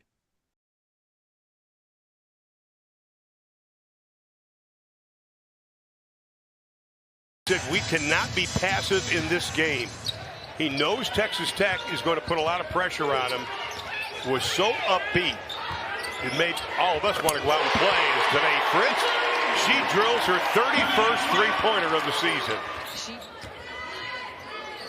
That is her 16th block of the season. Nunez on the drive. Count it. With a push. Houston, the last 12 games, they've been under 67 points. On the drive, count it. Nunez as the first quarter comes to an end. Houston still in this 2-3 zone. Tech's done a pretty good job getting it inside, taking open threes. Sydney Love, her 9th three of the ball game. Final 9 seconds. Nunez, nice job defensively. Tech will have it. Final 2 seconds at the buzzer. And Bristol buries it. But she also realizes I don't have to have the ball in my hand 99.9% of the time. The shot goes down, and they're going to call a foul on Bailey Maupin. It'll be a 3. They did a good job. Kelly Merchant did a good job finding her. Nice pass right into her on that back cut. And all of a sudden the lead is 4, but then Bailey Maupin, as she has done the last couple of games, 6 assists a game. Which is just fantastic. Pitch deep in the corner and gets the 3 for a Tech opponent this year. Now, Houston does average about 19 free throws a game, so they do a good job. Excellent play there, well executed coming off of that free throw. And it will. So the Lady Raiders of Texas Tech are going to keep their record perfect. 19-0, tying a Texas Tech record.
Back inside Big 12 today here on Big 12 Radio.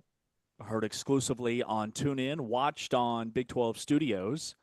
Our Big 12 basketball games of the week. You heard Iowa State and Kansas last night here on the channel. And then on Saturday, it's BYU at Texas Tech at 7 Eastern, 6 o'clock Central Time. We are Big 12 Radio, and we are brought to you, the Full-Time Fan, by our friends at Modelo. He's Ari Timken. I'm James Westling, talking with Jason Shear, the senior editor and publisher of WildcatAuthority.com, to get the inside track on all things Arizona, who's had a monster basketball start to their season after a really good football year. And speaking of football, before we get to our portal season updates with Oklahoma State coming up in hour number 3 here in about a half hour, let's dive into some recent headlines. And Ari, I want to get your take on this redshirt rule, if this is a big deal, because FBS head coaches unanimously voted yesterday to recommend expanding the redshirt rule. It's not a done deal yet, but it's trending that way. Right now, college football players can play in 4 games and still retain their redshirt. College football coaches have pushed the idea of pushing that number to 9 games. So a guy could play in 9 regular season games and his bowl game and still retain his redshirt year. A quick timeline on this. So pre-2017, a redshirt year meant 0 games played. If you played at all, you burn your redshirt. And then in 2017, about 9 years ago, the NCAA changed the rule to where you could play in up to 4 games. And then there was a small tweak just last year in 2024 where postseason games were removed from that game count cap. So you could essentially play in 5. You could play in 4 regular season and then a 5th game. And now we're pushing that number all the way to 9, driven by NIL, transfer portal, midseason coaching changes in college football. Yeah, so I mean, this is a product of the AFCA annual convention, which just happened and wrapped up in Charlotte, North Carolina for this year, the American Football Coaches Association. And so, basically what happens annually is they get together and kind of discuss some of the most pressing issues in the sport and then make recommendations to the NCAA. And yeah, I mean, the probably the biggest takeaway from this convention that just ended would be that FBS coaches voted unanimously to adjust the redshirt rule. One of the issues is because of the 4-game redshirt rule, you play 4 games, you lose your ability to beyond. If you play 5 games, you lose your ability to redshirt. If you play 4 games, you're good. That's forcing decisions by players on whether to shut it down or not. And so coaches are basically saying, like, let's just let him play 5 years, 5 seasons in 5 years, which is just a fun, slowly expanding the opportunity. It was 4, but then you could get a red shirt if you got hurt, right? And that was a specific criteria. Well, you could play 5. Well, and then the rules around playing 5 kind of got muddled a little bit, and especially even more so with COVID, because that gave everybody an extra 5th year. And so, and then you have the play 4 games, you could still have a redshirt rule that was implemented. And it's like just this slow crawl of removing any eligibility. I think what the coaches have unanimously voted on here makes sense within the confines of those coaches and decisions from players. But I mean, ultimately, James, what we're up against is like the notion of eligibility, right? And Diego Pavia and some of these other players that are trying to basically do away with any type of eligibility, which I think we could all agree is a bit absurd. How many are you going to have, like, professional college players basically that play like for 10, 11, 12 years?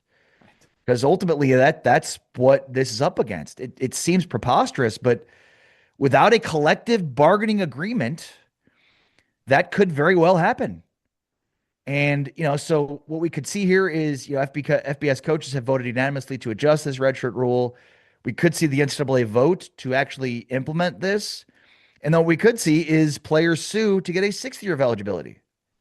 And we could see those players win, because we've seen a lot of L's for the NCAA within the court of law within recent history based on, in my opinion, the Supreme Court ruling that basically says, like, you're a monopoly, you can't come up with the rules and that govern the sport. You have to collectively bargain. So again, this all boils down to a collective bargaining agreement.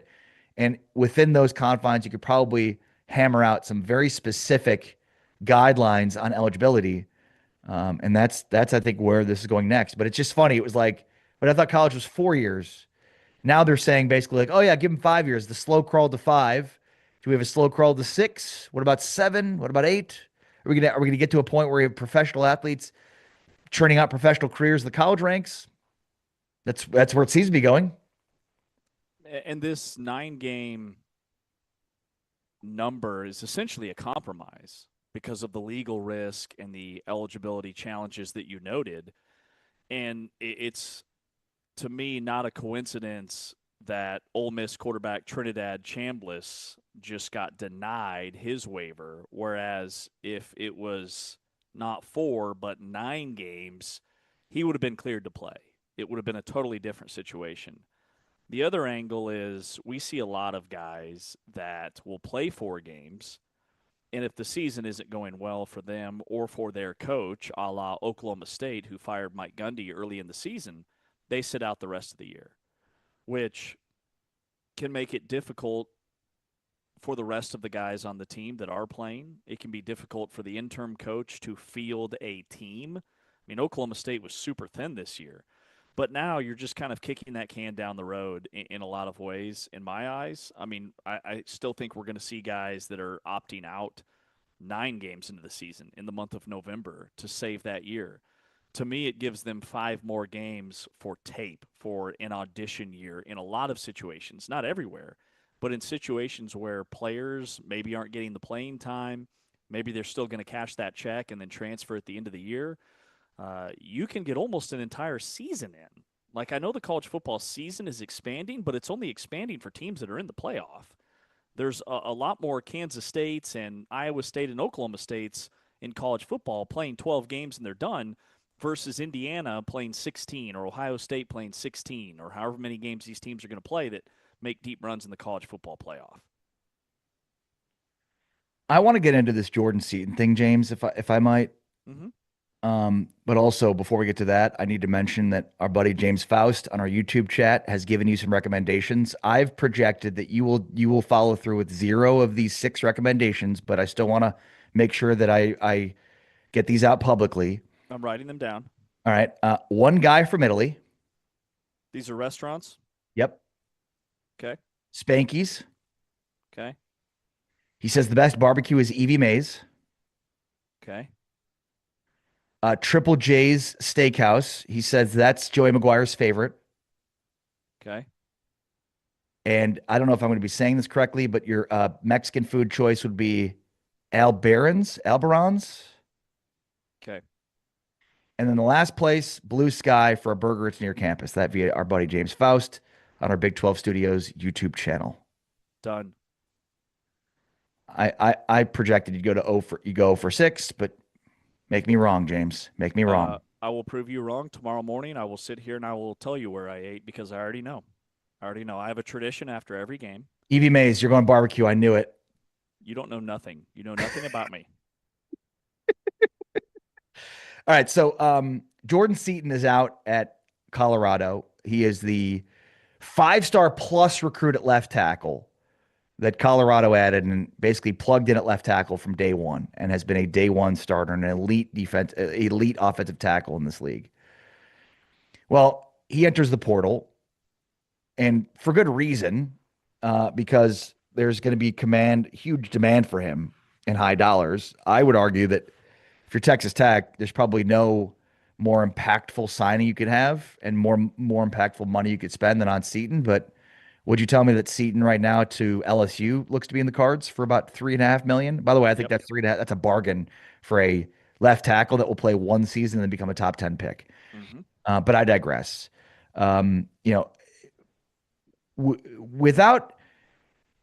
So I read basically that Seaton used a video that was made by Colorado's graphics department to announce that he was entering the transfer portal.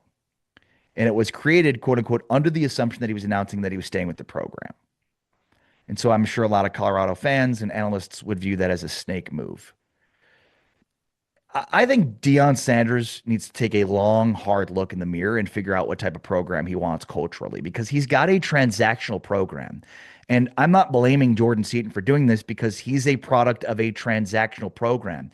When you step in and you announce that you are going to be shopping for Louis, from day one, and all evidence supports the fact that you are a transactional program, then you've got to figure out what type of program you want to be. Because again, there's relational and transactional. I think most college coaches want to create an environment that is relational. Lane Kiffin is more of a transactional coach. It's not to say that he isn't relational and that Deion isn't relational, because I think there's lots of evidence that he is. But ultimately, this is the byproduct of a transactional football program. And again, I think last season for me is a mulligan for Deion for multiple reasons. Health, most importantly, the most glaring part of this. And I as we hear about Colorado, I think from a national perspective, when you turn on ESPN or you see people writing about them from CBS or On3 or whatever, for some reason, it isn't mentioned, the health situation with Deion, that I think absolutely painted last season for Colorado. I mean, he was not with the program throughout the majority of the offseason. He was not with the program throughout the summer. He had cancer. Obviously a very bad situation, having a bladder removed. I mean, my goodness, I can't believe he went to coach for that. It's actually remarkable that the dude had his bladder removed in the offseason and he actually won football games. Mm-hmm. Last year, Doug Gottlieb did his radio show and coached a team and barely won any games. Deion had his bladder removed in the offseason, suffering from cancer, and won multiple football games last year. That's insane. And then, of course, he dealt with blood clots again last year. So hopefully Deion is on the mend and feeling better and in a much better health status, because it will be impossible for Colorado to be much better if he's not. So I think this is a very impactful year for him from the standpoint of there's going to be a new athletic director coming in. He's got to prove something this year that, do they need to be competing for a Big 12 championship? No, but they need to be competing for bowl games? Yes, absolutely. And, I'm glad he hasn't lost Julian Lewis. Hopefully Juju Lewis stays there. I think there was part of his development last year was stunted by their offensive coordinator and the decisions they made at that. I think that was maybe the most glaring poor decision that Deion made. But I think Deion's got to take a long, hard look in the mirror and decide what kind of a program he wants, because he's got a transactional program. And I think Seaton, using video made by Colorado's graphics department to announce that he was entering the portal, that they thought was created under the assumption that he was announcing that he was staying with the program, as a byproduct of a transactional program. Very well said. I mean, the messaging has always been very direct and very blunt from Deion since the day he arrived. And social media has been a huge part of it. They have the biggest social media team in the Big 12. Got like 20 or 30 people that are employed by Colorado as part of their social media, video, behind-the-scenes team. And Jordan Seaton, in a transactional spot, used that to his benefit. I understand why Colorado fans feel like it's a snake move and that it's deceitful, because at some point along the way, he led them to believe that it was his "I'm staying" video. But those optics, that feeds the narrative that it's business first versus brotherhood. And Jordan Seaton's going to get a bag from LSU or somebody and probably below his value, to your point. So it is going to be Julian Lewis's team. He's been courtside at basketball games, new offensive coordinator. This is a gut check year, I would say, for Colorado. I'm with you on that. Yeah, very well said. All right, coming up next year on Big 12 Today on Big 12 Radio, we will go out to Tucson, check in on all things Arizona.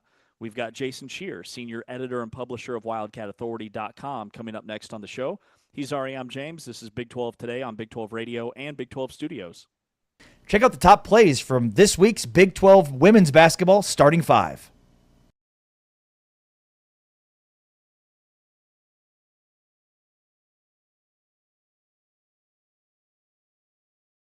The 4-point lead has just vanished for Houston. They trail by 2. Gina Garcia throws it over to Hill, who sinks another. Her first basket, and all 5 starters have scored for the Utes.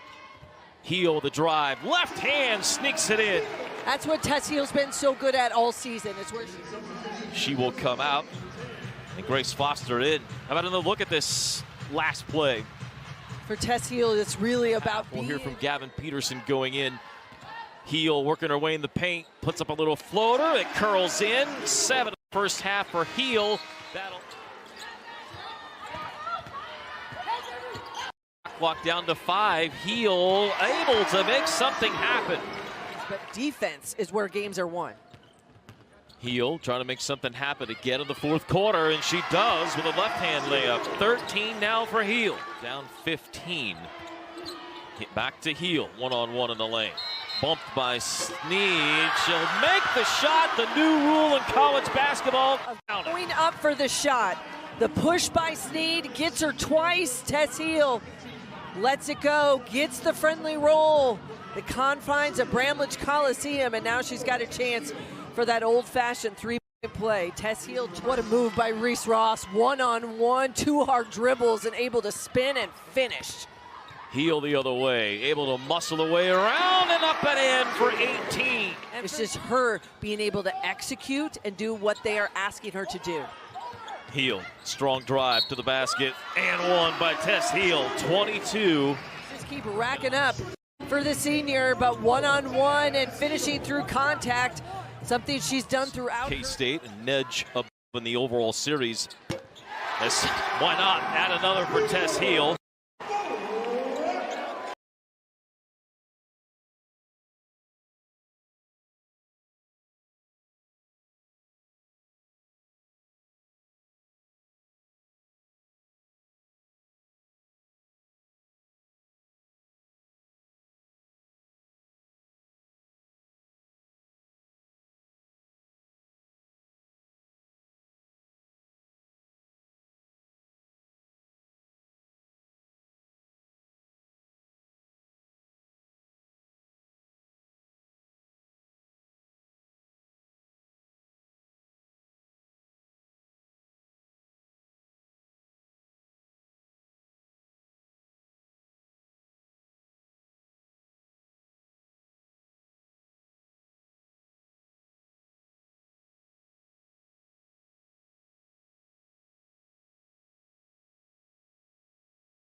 It's Big 12 today here on Big 12 Radio and on Big 12 Studios.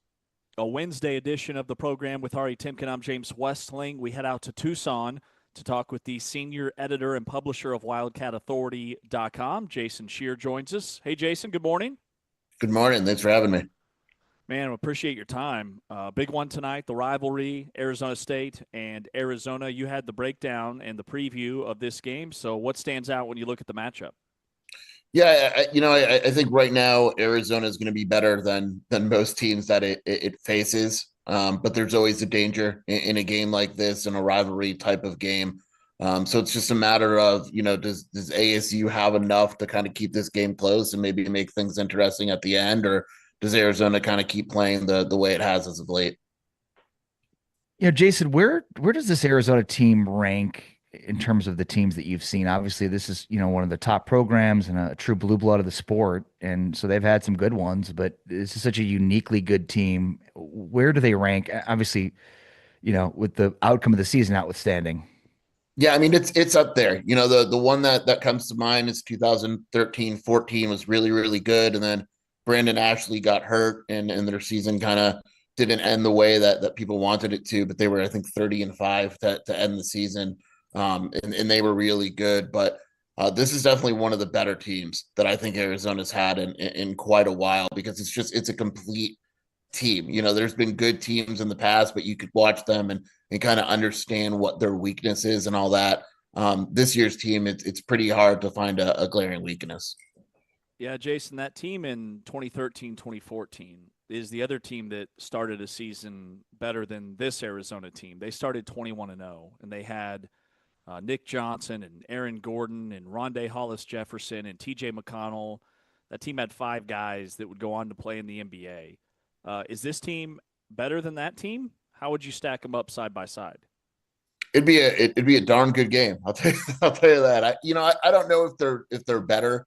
The Brandon Ashley injury that really hurt them, but I think when you take a look at the teams, I mean, it's really comparable, right? Like Nick Johnson was really good, and then you have Braden Burries. You have 2 great point guards. Like, it's not a coincidence that those 2 teams, this team and that team, had great point guards leading the way. And then they had a little bit of depth and up front. I mean, it was just overall, both teams are really good. I prefer probably right now this team. I think this team's a little more quality, 1 through 5, but I think it's really close.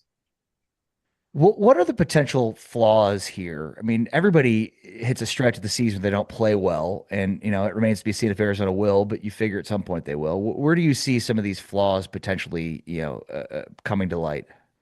I think that the thing that would worry me the most is actually backup point guard. I mean, Jaden Bradley is so valuable to this team.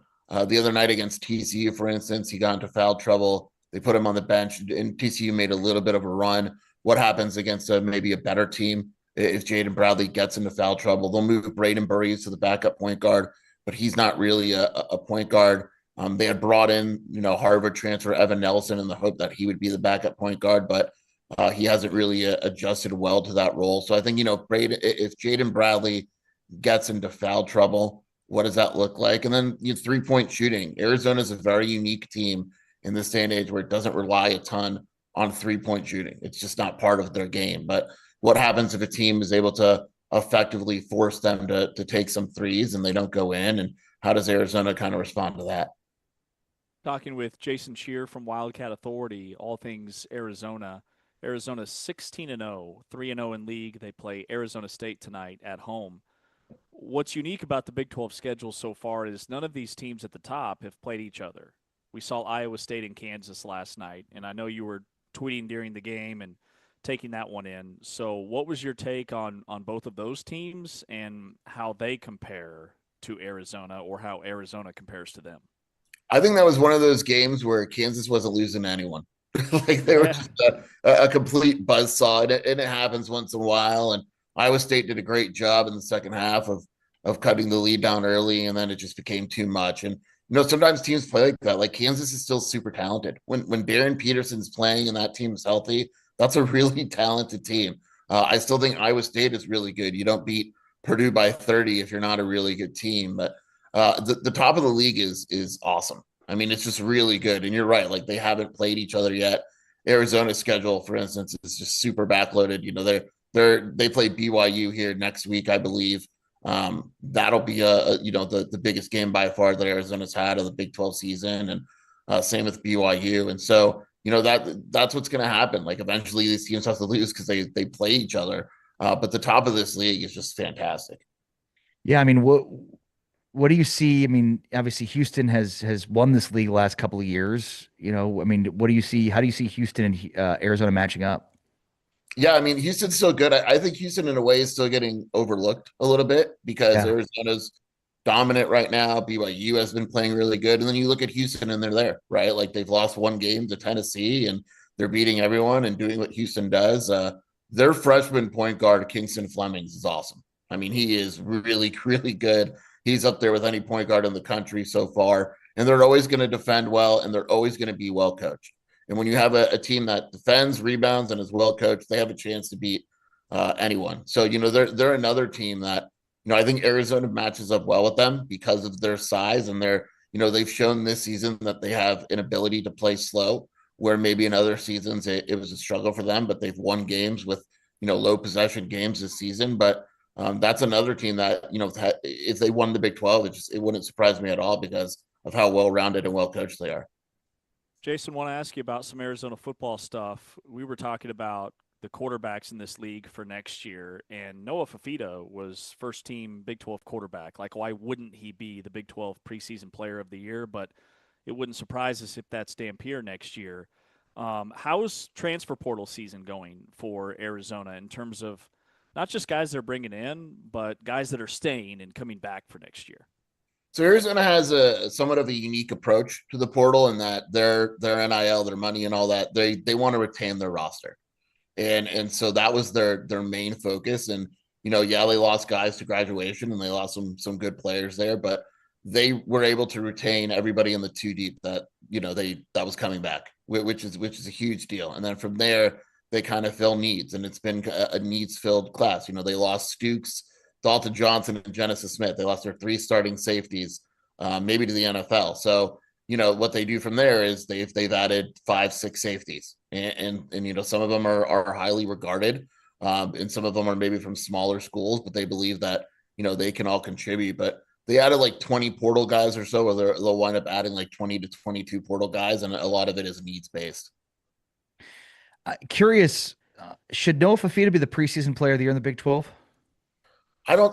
It's hard for me to argue no, right? And I know I'm biased, but at the same time, a lot of times that's the quarterback. When you look at the quarterbacks that like Sorsby left, Hoover left, and Noah had a great season. To me, he is, and for the first time in his career at Arizona, he has an offensive coordinator for a second year, which is crazy to think of. And so, I think Seth Doege and that relationship is going to help bring him to another level. So to me, you worry because he lost some wide receivers and all that. But, when you look at the talent and what he did last year, it's hard to argue otherwise. Yeah, completely agree. Jason Scheer from WildcatAuthority.com. Jason, appreciate your time. Enjoy the game tonight, Arizona State. Thanks for having me. I appreciate it, guys. All right, we'll see you. Jason Scheer joining us here on Big 12 Today on Big 12 Radio. Covers Arizona for WildcatAuthority.com. Our Arizona insider. Man, this team is stacked. They're favored tonight by 21.5 points, by the way, against Arizona State in Tucson. Does Arizona cover that number? It's a rivalry game, so maybe I'd give Arizona State the benefit of the doubt. But if they do cover, it's 19 points, 18 points. Yeah, that feels right.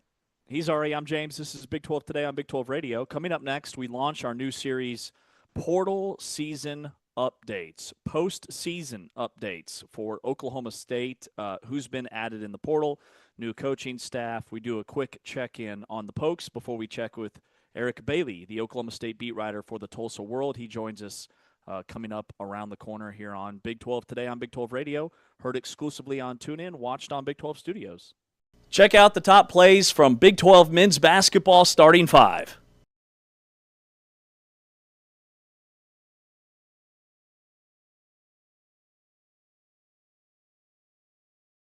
Close to 50% from 3. Everybody's touching it. There's drives, there's ball movement, there's everything you want to see as Jop drops the and one right there. Big three, that unit is special. As we see Jop right here, get the and one foul. But getting back to BYU, those three guys are truly special. Nobody plays selfishly. From the charity stripe, has 21 points, 7 rebounds, and 4 assists. Also has 5 turnovers. That's dangerous because he had 7 at Kansas State. On the other end, banging it home is Jop. Odom from 15 feet. The runner's no good, but Jop. 4 quick points. First wild shots we've seen them take. Odom hits the brakes and finds Jop, who finishes in traffic. I tell you what, Jop's had a good last 7-8 minutes of this ball game. But like I said, I think it's very important for him to stay in this game and just have a good feel for it. Saying, my bad. Triple teamed, fights his way out of it, finger roll again. 4 points in the first half, was 1 of 5 shooting. And Kingston Flemings is dynamic, and they held serve last night at home against Texas Tech. I just can't count out Kelvin Sampson. A couple plays ago, Manny just plays hard. I just like his effort. That is an amazing move. Like get it inside. It's a mismatch to me with Jop down low. Nobody can guard him really. A feathery touch. I don't know if he got his arm in there or what. Second on Haggerty. Jop underneath. And that's what created the space. The lob! Jop punctuates.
This is the Big 12 Conference. This is a different league. Heard on TuneIn, watched on Big 12 Studios. He's Ari Timken. I'm James Westling. And Ari was in a flow state when he came up with this idea. We are going to be getting you up to speed on each and every Big 12 football offseason. Transfer, portal, tracker. It's portal season. We'll go from bottom of the standings to the top, which means today we go out to Stillwater and we start with Oklahoma State. who still has a top 5 transfer portal class. The 24/7 Sports Composite Index now has LSU as the number 1 class in the country, with Texas number 2, Penn State number 3, but then the Oklahoma State Cowboys at number 4. Oklahoma State, with new coach Eric Morris, have had 63 scholarship players enter the portal. Just about everybody gone who made an impact last season. But with that said, they've got a top 5 class coming in. Basically, long story short, Eric Morris has taken his entire North Texas team and brought them to Oklahoma State.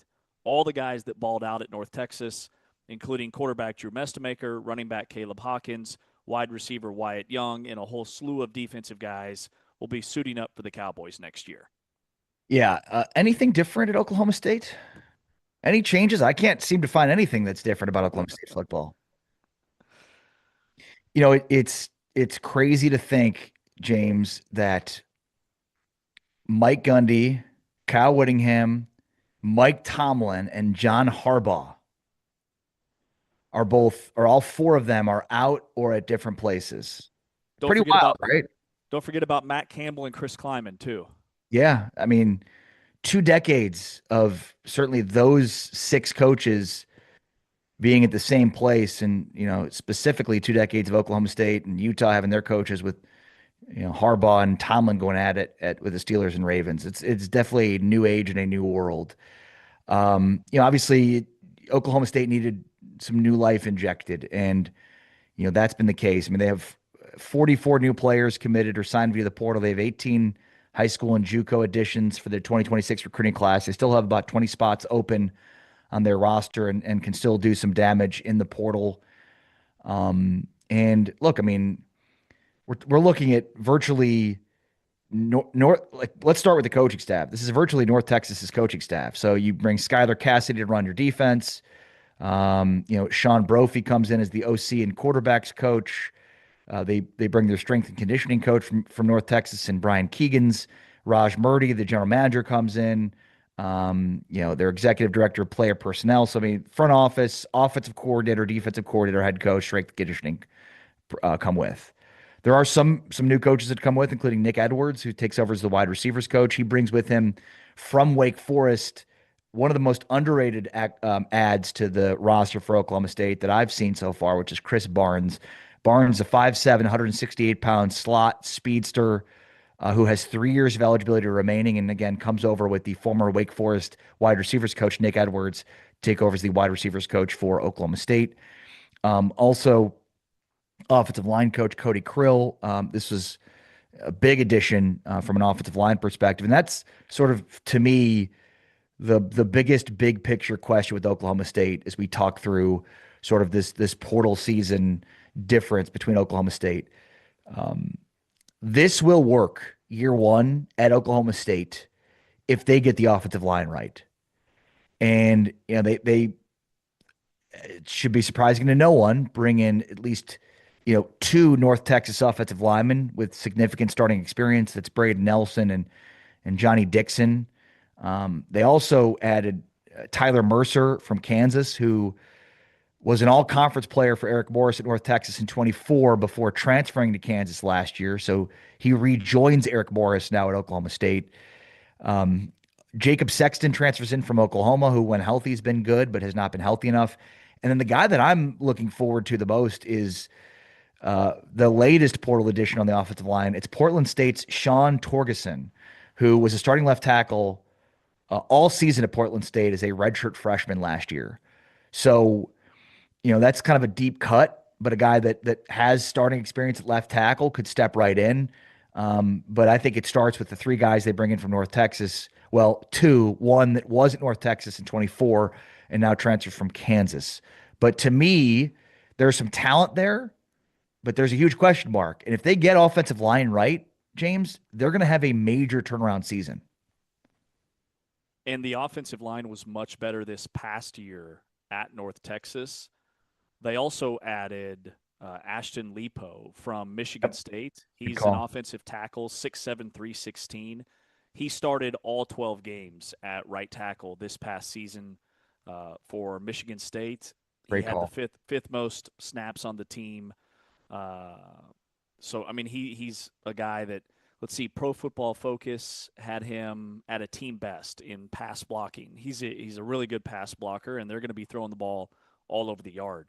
So I think the offensive line should be much improved, which it was bad. It was bad this past season. Keeping guys from the O-line wasn't going to do them a whole lot of good. The skill position guys with Mestamaker and Caleb Hawkins, the running back who led birds, and then the two receivers, Wyatt Young, who's going to be a pro. Like, NFL scouts are all about this guy. And then they also added Miles Coleman, who's a wide receiver who had transferred down from a power conference school to transfer to North Texas. Elite speedster. He's a track and field guy. He's only about 5'8", 5'9", but he's a tremendous slot guy. And then when we look at offensive line, you got to look on the defensive side of the football too. And I like what they've done there. Isaiah Chisholm is a linebacker from UCLA. He was a starter for them. Jerry Lawson, a defensive lineman from Louisville, played. And then Billy Walton III was very productive as an edge rusher from SMU. So I look at this class, and I don't think that they're ranked top 5 just because of volume and the fact that they've brought in so many guys. It's also scaled based off of your rating. They've added depth, they've added talent, and to your point, it could work year one. I mean, they will be very competitive. And Eric Morris, I think adding Skylar Cassidy, the defensive coordinator, who was at Sam Houston under Casey Keeler, and then he goes to North Texas. He was only there for 1 year, and he completely overhauled that defense. They went from one of the worst defenses in college football to a top 10 defense when it came to turnovers. Like, they're very aggressive. They blitz you from a lot of different angles and try to cause chaos for opposing quarterbacks. And that's what Eric Morris knows. He knows quarterbacks. He knows how to disrupt them, and he is a absolute mastermind with getting the best offensively from that position.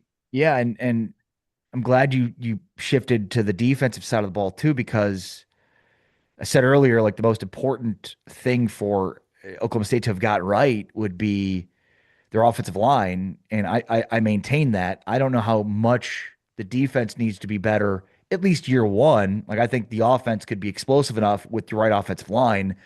It'll carry them. You know, I mean, I think we're talking at this point from a team that hasn't won a Big 12 game in 2 years to, like, could they get back to bowl eligibility? I think that'd be a great first step. And, you know, I think there's a lot to look at from a defensive perspective. I mean, Skylar Cassidy, similar to, you know, what we just talked about on the offensive side of the ball, has brought in a lot of familiar faces with him from North Texas. You know, I start with the leading tackler for North Texas last year, linebacker Ethan Wisloski, who had a breakout season last year, 105 total tackles, was second team all AAC. So, you know, having that continuity and that chemistry, you know, from a defensive coordinator perspective with your star linebacker is huge. They also added Tate Romney, a linebacker who transferred over from Arizona State. He was much more productive, you know, a couple of years ago. You mentioned Isaiah Chisholm of UCLA. So, you know, I think it's sort of funny because there's a ton of guys they've added from North Texas, and for good reason.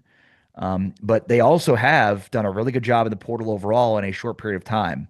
You know, when you think about the plug and play that they need when you take over a program, you know, I think, like, Eric Morris' strategy in the portal has been right on. Like, look at how translatable what it's done when, you know, Kurt Signetti goes to Indiana in year one. He brings a bunch of James Madison players with him, right? I mean, that's like line one is bring the guys you want to bring with you up the level. And so now you've got, you know, then really impactful guys on the field that are helping to spread your gospel, right? You don't want a team full of new players. And that's what it used to be. That used to be the reality for coaches. You'd take a new job and it's an entirely new team. And most of those guys, if not all of them, have no sense of what you're about your culture as you try to establish it. You know, now there's almost a shortcut that programs can take by overloading the roster with players that had played with them previously. And then, you know, not just that, but the fact that they lost all these guys, so they're completely sort of unblemished by, you know, any predecessor and culture. So even the new guys you're bringing in, Isaiah Chisholm, he's not familiar with the Oklahoma State culture, right, or what it used to be. So everything that he comes in and brings to the table is brand new for him too. So I think it's the right approach. There's a mix here, a balance between a ton of North Texas players to help to spread the Eric Morris gospel, if you will, with then also the talented players that have been playing elsewhere, the Isaiah Chisholms, the Chris Barnes of Wake Forest fame, those guys that I think, you really have to buoy the roster with. Yeah, I love that he's bringing his entire team with him. He's essentially going to have coaches on the field on both sides of the ball. Yeah. Learning from one another. I like Billy Walton III, the edge rusher. He had 8 tackles for loss. He had 5.5 sacks last year in the ACC for an SMU team that was solid. Chisholm. And those are the non-North Texas guys. And then Evan Jackson is a really good safety for North Texas. He's coming.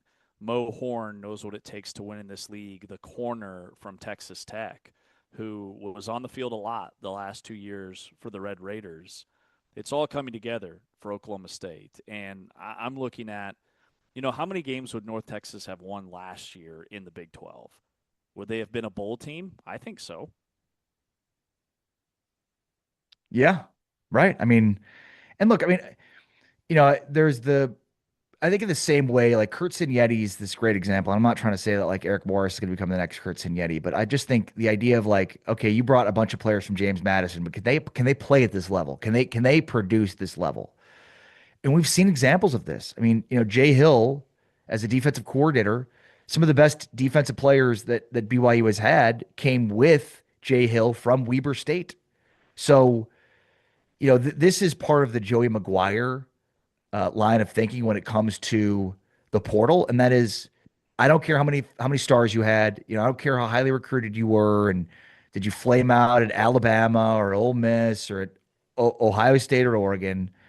I want guys that have played and produced, and like that says a lot. Whatever level it is, have you played and produced?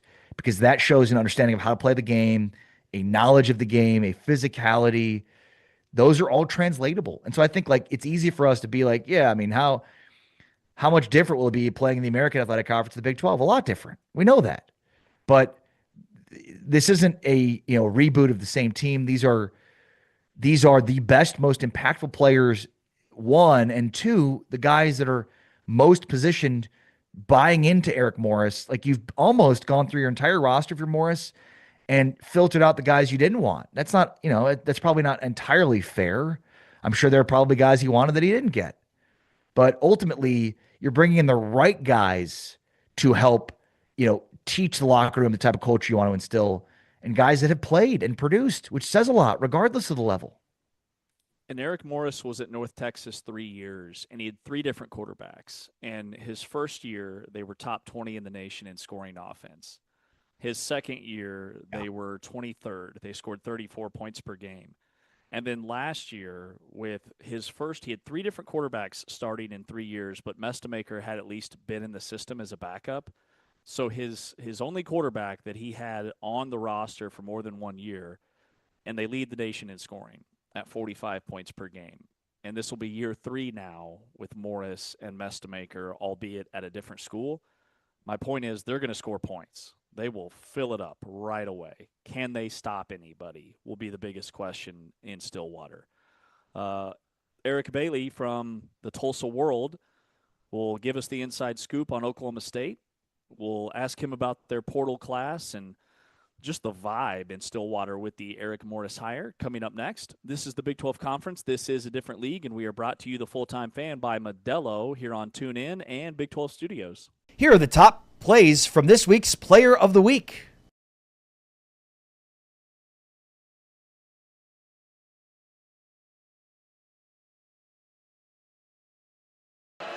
Well, Coach Hurley's from Jersey City. It's like a Cardinal Sin playing man-to-man out there. Richie Saunders with the steal and score. Pig Johnson, don't let the name fool you. He's lightning quick. He got the name Pig because he loved football so much he would come back in the house in Alabama. His parents would say, "Get out of here, you're dirty." All right. It can be, but playing against a guy like that, you got to have your gap game plan discipline. It's imperative. Saunders, how about that quick release? Like a hair trigger, drills it.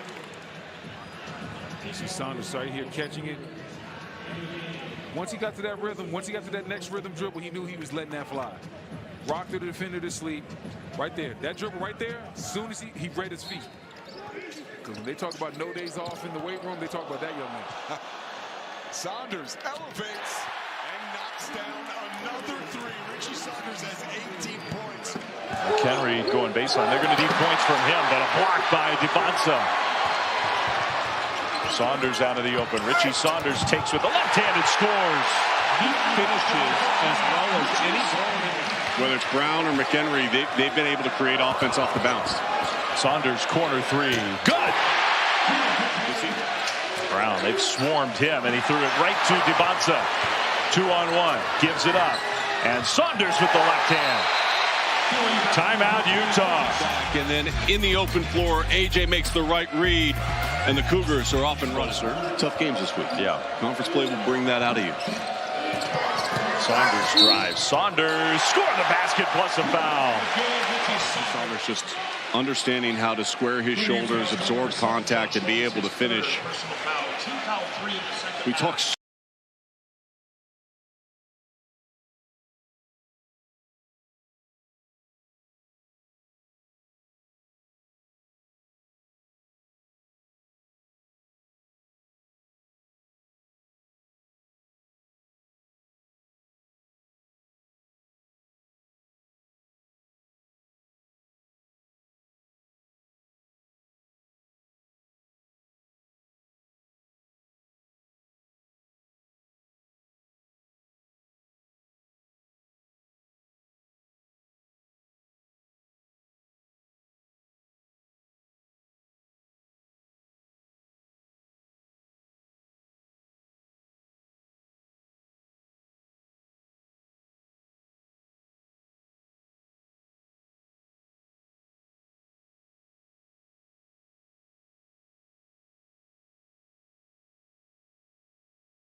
Back inside Big 12 today here on Big 12 Radio, heard on TuneIn, watched on Big 12 Studios with Ari Timken. I'm James Westling. It's portal season as we go around the horn in the Big 12 a different team each and every day. And we start today with Oklahoma State. So we welcome in Eric Bailey, the Oklahoma State beat writer for the Tulsa World. And Eric, I love the comp that you had during the commercial break about this is like an expansion team in a lot of ways. It's going to be completely new at Oklahoma State this year.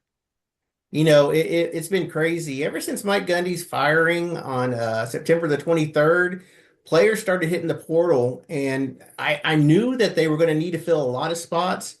I just didn't realize how much of an overhaul it would be. I mean, for example, if you look at the offense from the week one depth chart, there's no one left. And it is going to be an entirely new team. They're up to almost 50 portal players coming into the program. And if you count the high school kids, that's 65, and it's still not enough. They're still having to fill some spots. So it's just interesting to see how this is all taking shape in a span of really 16 days or 15 days. Yeah, I mean, and when you think about like how long Kyle Whittingham was at Utah, and obviously how long Mike Gundy was at Oklahoma State, and even in the NFL, like to think that next football season, Mike Tomlin's not going to be with the Steelers, and John Harbaugh's not going to be with the Ravens, and Gundy. I mean, it's just crazy, right? Like 2 decades of all 4 of those coaches being in the same place. Going into the season, I thought about that with Whittingham and Gundy being at their respective schools. They started the same year at their respective schools. And I thought, wow, these guys are, they're lifers. And who you never would have known at the end of the year that would have been their last year at both their respective schools as well. So it just says a lot to what Oklahoma State has been able to do under Mike Gundy. And, when I get a chance, I always say that, his career can't be defined by the past 2 years. You look at the body of work, and he turned that program around and gave them opportunities like they have now for Eric Morris, and it's really helped. And I know that the coaching staff at OSU has sold their tradition when they're looking at these transfer portal players.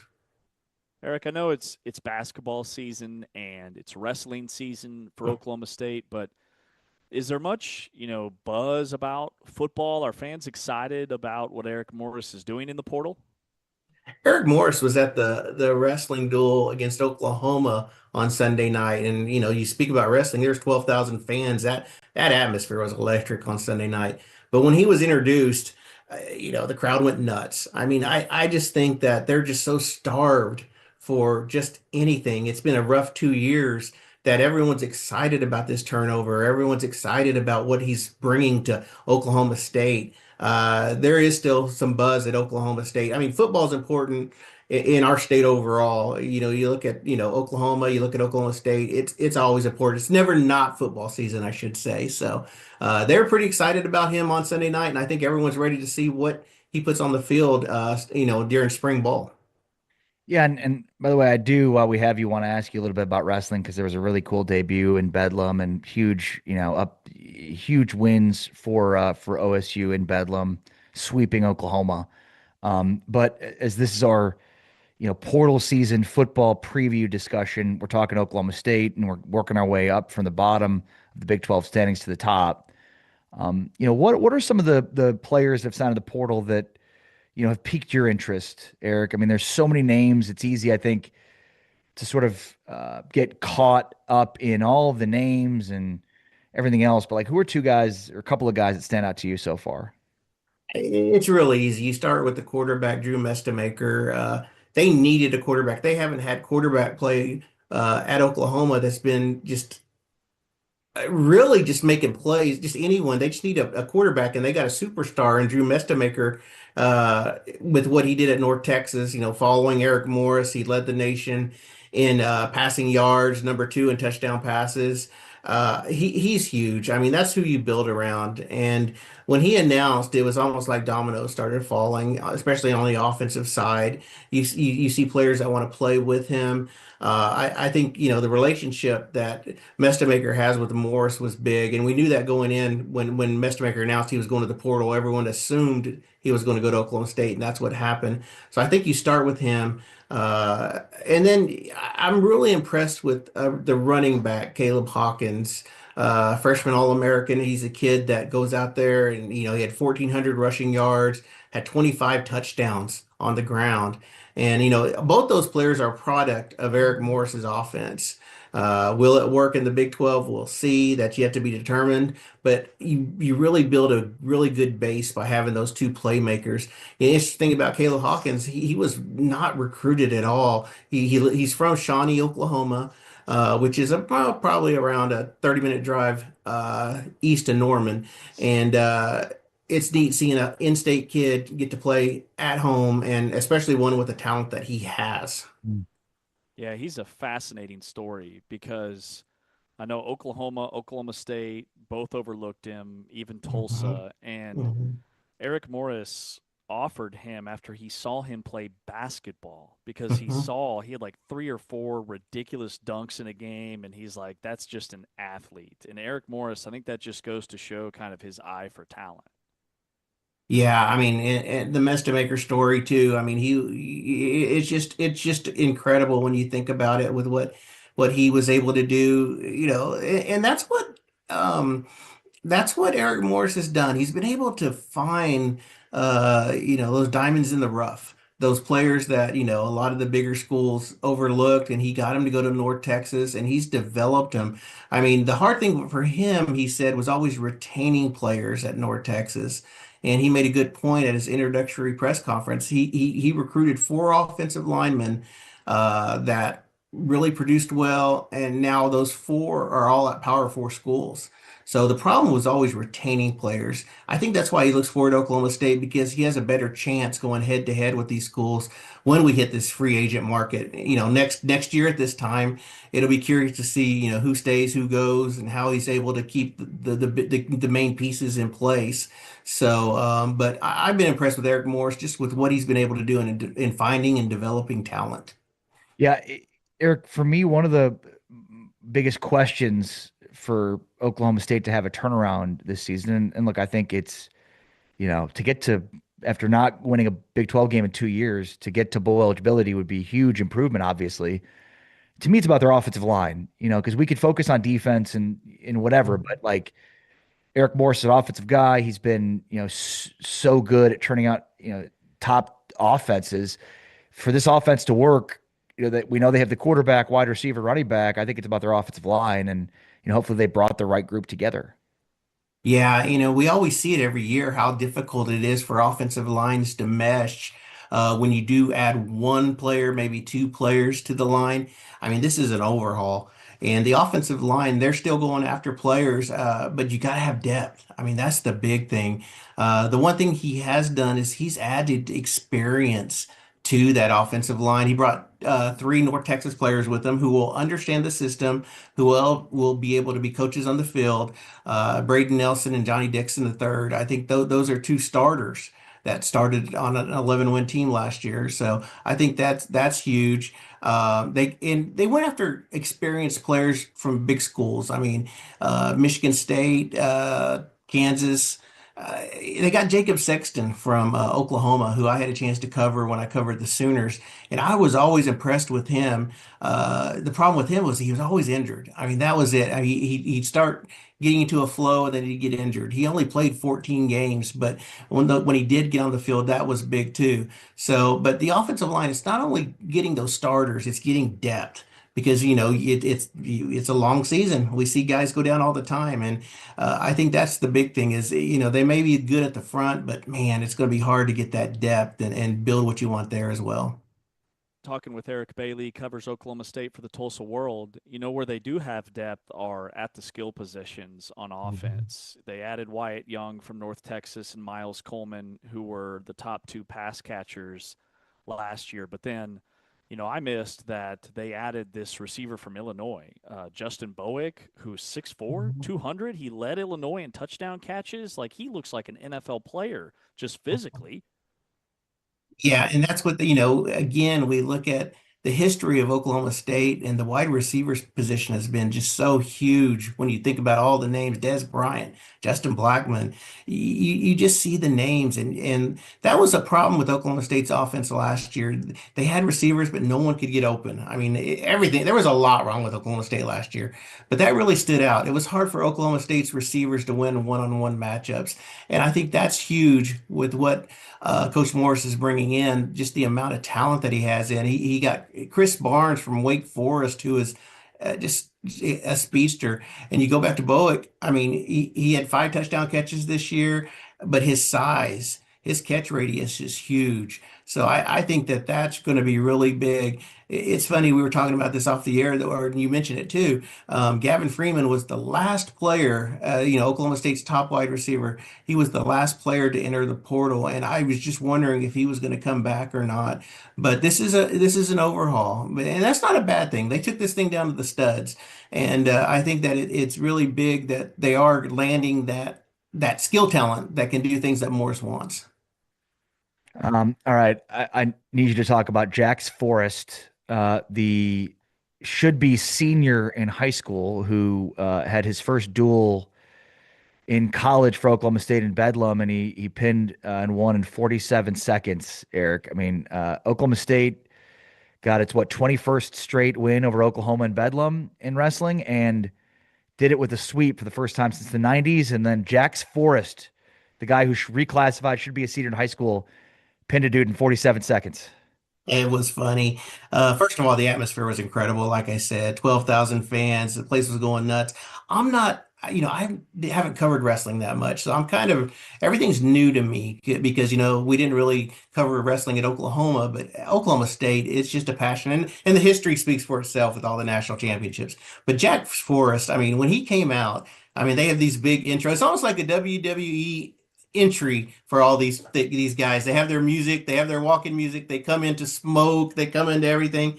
The kid comes in, the place goes nuts. They're playing Funky Town, and he goes out on the mat, and in 47 seconds, it was just incredible. It was 47 seconds of excitement because he was all over the mat, aggressive, taking shots. And then when we talked to him afterwards at the press conference, he's mature. He doesn't seem like a high school freshman. He's seasoned, and it's going to be interesting to see this back half because he just got to the school 2.5 weeks ago, and now he's in the starting lineup of one of the top country programs in the country. It'll be interesting to see his growth, especially this year. But from what we saw, I think he's ready for this change.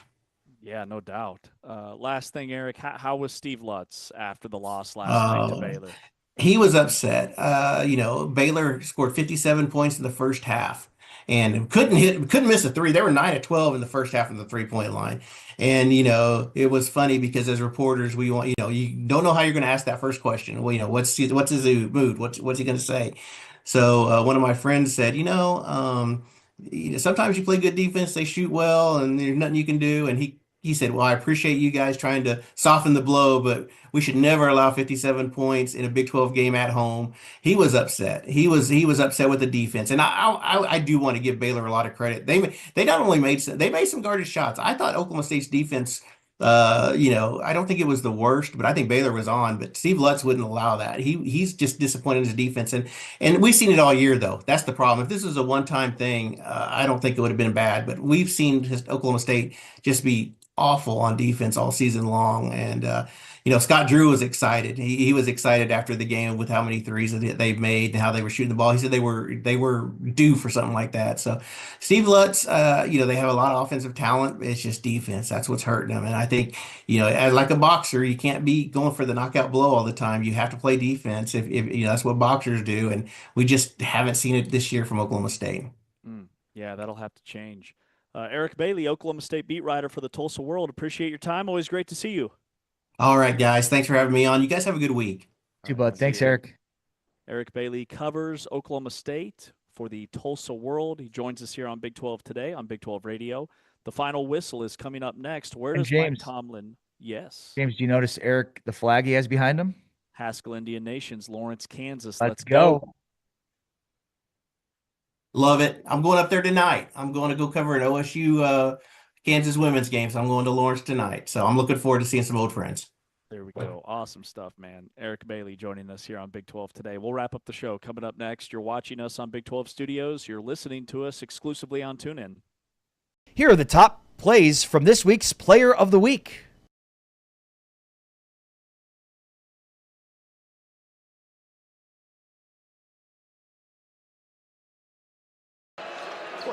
Well, Coach Hurley's from Jersey City. It's like a Cardinal Sin playing man-to-man up there. Richie Shaw. Here are the top plays from this week's Player of the Week.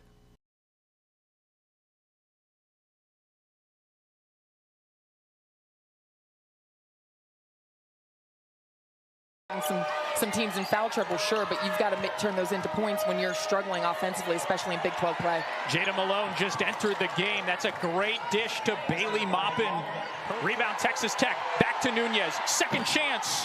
Missed it again. Rebound Maupin. 2 offensive rebounds on this possession. A third three is good from Bailey Maupin. Maupin inside to Bristow. Mid-range J. No good. Still loose. Texas Tech corrals it. Nunez to a clapping Maupin for 3, and she knocked it down. The West Virginia fans, a smile, she almost dove right into them, but beautiful answer, right? I thought that was an important time, not that there's not a lot. And it's spun out. Rebound Bristow. Chance to tie or take the lead for Tech. Maupin for 3. Hits it. Texas Tech leads. With under 2 minutes to go. And look at Bristow. 4 fouls going against 3 West Virginia players inside, able to come down with it. Find Maupin. Wide open. It's an example for them going forward of how to play, how to prepare. That's maybe not the best example there. Another turnover. Well, Danae Fritz for Texas Tech, known as the top defender, challenged, forced the turnover. The defensive glue for this Texas Tech team, and then Maupin knows how to finish at the other end. And Davillesi takes a tumble in transition. Maupin makes him pay. Cincinnati didn't get back quick enough, and Maupin hits the 3. And Cincinnati is in a zone defense. Pull up Maupin.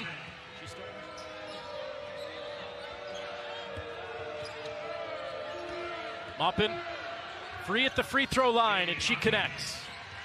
Cincinnati has only committed 1 team foul in this 4th quarter. Maupin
He's Ari Timken. I'm James Westling. This is Big 12 Today on Big 12 Radio. Heard exclusively on TuneIn, watched on Big 12 Studios. It's the final whistle. Ari, if you were to grade today's show on a scale of 1 to 10, what would you give it? An 11. I thought so too. Just 11 being rock the solid. lowest. Oh, of course. The guests were great. You were a 10 out of 10, as always. Look, if we can pat ourselves on the back for a moment, let's go ahead and pat ourselves on the back for a moment. Are you going to pat Mike Tomlin on the back? Stepping down after 19 seasons with the Steelers, 193 regular season wins. He's top 10 all-time in NFL history. Is he a top 10 coach all-time? First of all, what a power move. What a power move. I love it, right? Like, no, you don't get to fire me, okay? I'm just gonna remove myself from the situation because I'm that good. Such a power move. I love it. The announcement yesterday that he's stepping down and that he will not coach in 2026. I freaking love it. I love it so much. Like, just immediately dispose of any future rumors. He takes himself out of the cycle in terms of, is he going to be hired or is he going to be fired? I love it. I love it. And I wish more coaches would do it. And I have no doubt, zero doubt, that Mike Tomlin will be a head coach of the NFL in 2027. Mark it. He will be a head coach in the National Football League in 2027. But this is one of the great all-time power moves because, really, for the last 4 or 5 years, Tomlin's name every year has been mentioned as on the list of being fired. And I would submit that Tomlin and the front office, their biggest issue has been the inability to replace Big Ben. Like, that's it. Like, they haven't been viable Super Bowl contenders because they've not had a viable Super Bowl contending quarterback. And just look at quarterbacks they've had that they've won with since, and that shows the remarkable job that Tomlin does as a head coach overall.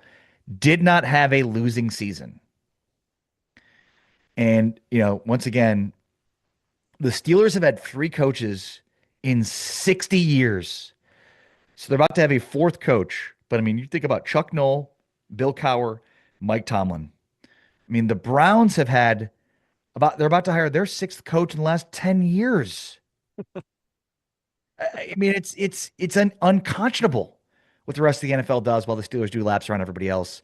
We'll see who the 4th coach is and if they can hang on to this insane streak with 3 coaches in 60 years. That is just an insane job. And I'm trying to remember, did Bill Cowher step down too? Like, he didn't get fired either, did he?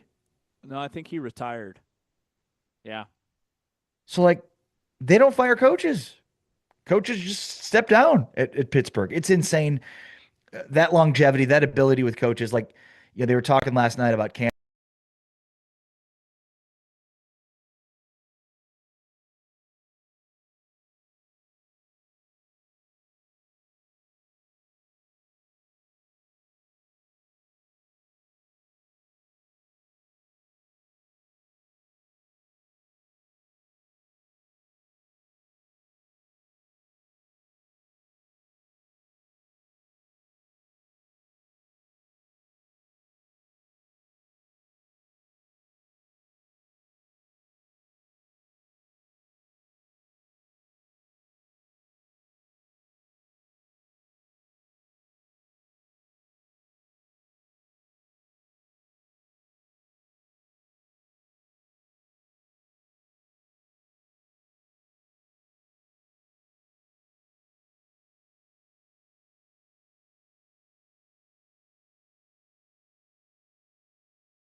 Impressive part of his career success to me is the note you had on never having a losing season in 19 years in the NFL, where a lot of times roster construction, salary cap, there are so many things ultimately out of your control. And to never have a losing season with guys like Mason Rudolph and Kenny Pickett, a washed-up Russell Wilson and Justin Fields at quarterback, to never have a losing season. Think about all the great Big 12 coaches, Matt Campbell, Kyle Whittingham, Bill Snyder, Mike Gundy. They all had losing seasons at some point in their career. Each and every one of those guys has had a losing season, and he never had one in 19 years. Like, that to me puts him in elite all-time company. Yeah, and with Kenny Pickett and Russell Wilson and Justin Fields and a washed-up 42-year-old Aaron Rodgers, like, he still made the playoffs 3 straight years to finish out his career with the Steelers. That is a remarkable feat to do it with those quarterbacks. I mean, it's one thing to have the, longitudinal success that they've had with Ben Roethlisberger at quarterback, and it was a seamless transition. I mean, Tomlin takes over. They go 10-6, losing the wild card, and then 12-4 the next year with Roethlisberger, win the Super Bowl, and then lose the Super Bowl after missing the playoffs the following year. Yeah, he is one of the greats, certainly. And and you consider that Chuck Noll was hired in 1969, went 1-13 in his first year, and only Bill Cowher and Mike Tomlin have coached for the Steelers since then. And since 1969, James, we landed on the moon in 69. Bonkers. I mean, dude, Browns have had 3 coaches in the last 3 years. And I used to be really into sports betting on the NFL when I lived in Kansas. I mean, I was all in. I would listen to podcasts. I had guys that I would follow on Action Network. And I can tell you that Mike Tomlin was a cover machine in the NFL, especially off of a loss. Like, the dude just had it. And as an NFL fan, it's like anybody playing the Steelers, you never knew it was going to happen. It was always a tough game. It didn't matter what they looked like on paper. It didn't matter what the stats looked like. I think he is an elite X's and O's coach. I don't think there's anybody better. And when he did have the rosters, like, he won division titles and he went to Super Bowls. I don't think anybody's done more with less, I guess is what I'm trying to say. Yeah, no, well said. I mean, missed the playoffs. Let's see here. 1, 2, 3, 4, 5, 6 times in 20 plus years. And now, barely missed the playoffs. Right. Yeah, right. I mean, anytime you're plus 500 in the NFL, you got a chance to make the playoffs. So those are the exceptions. The biggest stain is that after winning the Super Bowl and then losing the Super Bowl, they didn't win too many they didn't win too many playoff games. They 7 straight playoff losses for the Steelers now, and 5 straight by double digits. That's probably the biggest stain on Tomlin's on Tomlin's resume. But overall, James, not too much to nitpick. I think there are a lot of teams that would love to have 7 straight playoff losses because, going back 7 straight playoffs would be going back 60, 70 years for some teams in the NFL.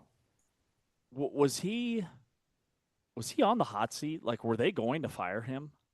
He's been on the hot seat for at least the last 3 years, it feels like. He's just been perpetually on the hot seat. And, I mean, again, you look at like leading passers, Aaron Rodgers, Russell Wilson, Kenny Pickett. Kenny Pickett. He went 10-7 with Kenny Pickett as his quarterback.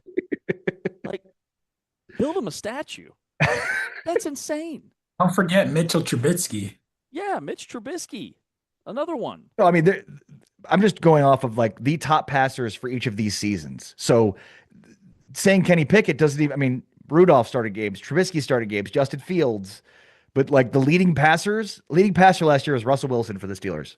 They went 10-7 and went to the wild card game. Leading passer in 2023 was Kenny Pickett, and they went 10-7 and lost the wild card. Like, yeah, that says a lot. That's nutty. They had a top 6 scoring defense in 2 of the last 3 years. With Kenny Pickett at quarterback, they go 10-7. They've gone 10-7 each of the last 3 years. They go 10-7 this year with like a 45-year-old shroomed out Aaron Rodgers, and they're talking about firing the guy. Makes no sense to me. None. Yeah. I would say right. I think Mike Tomlin is a better all-time coach than Aaron Rodgers is a better all-time quarterback. Like, if we're ranking the best coaches of all time, the best quarterbacks of all time, I'd have Tomlin higher on his list than I would Rodgers. Yeah. Hard to disagree with that, especially with like the tail end of their careers. Yeah. If this right. is the tail end of Mike Tomlin's career. All right, T-Chains, who's on the screen with us? This is Cameron, who is a little sick, but I heard him during the last interview with Eric Bailey. I think he was saying, "Dad, come get me." He wanted to say hi. Cameron's got things to say. Is that a basketball on his shirt? That it is, yes. Here for it. Who's he like in Utah, Texas Tech tonight? Who do you like, Utah or Texas Tech? I think that means Tech. They're at home. They're really good at home. Really good at home. All right, that's going to do it for us. We had Eric Bailey, the Oklahoma State beat writer, on the show from the Tulsa World. And then we had Jason Shear, senior editor and publisher of WildcatAuthority.com, and the Chancellor Johnson, Big 12 analyst and content creator, joined us in hour number 1. If you missed any of those guest interviews, we're already podcasting on Apple Podcasts, Spotify, TuneIn on demand. He's Ari Timken. I'm James Westling for T-Chains, Taman Turner, and for Anthony Smith, our producer on the video side. Any parting words from you, Ari? Nib High football rules. One more time. It's from Billy Madison. Never mind. My name is Jeff. All right, we'll talk to you guys later. We're back tomorrow, 8A to 11A Eastern time, right here on the channel. But we're out for this Wednesday edition of Big 12 Today, powered by Modelo. Peace.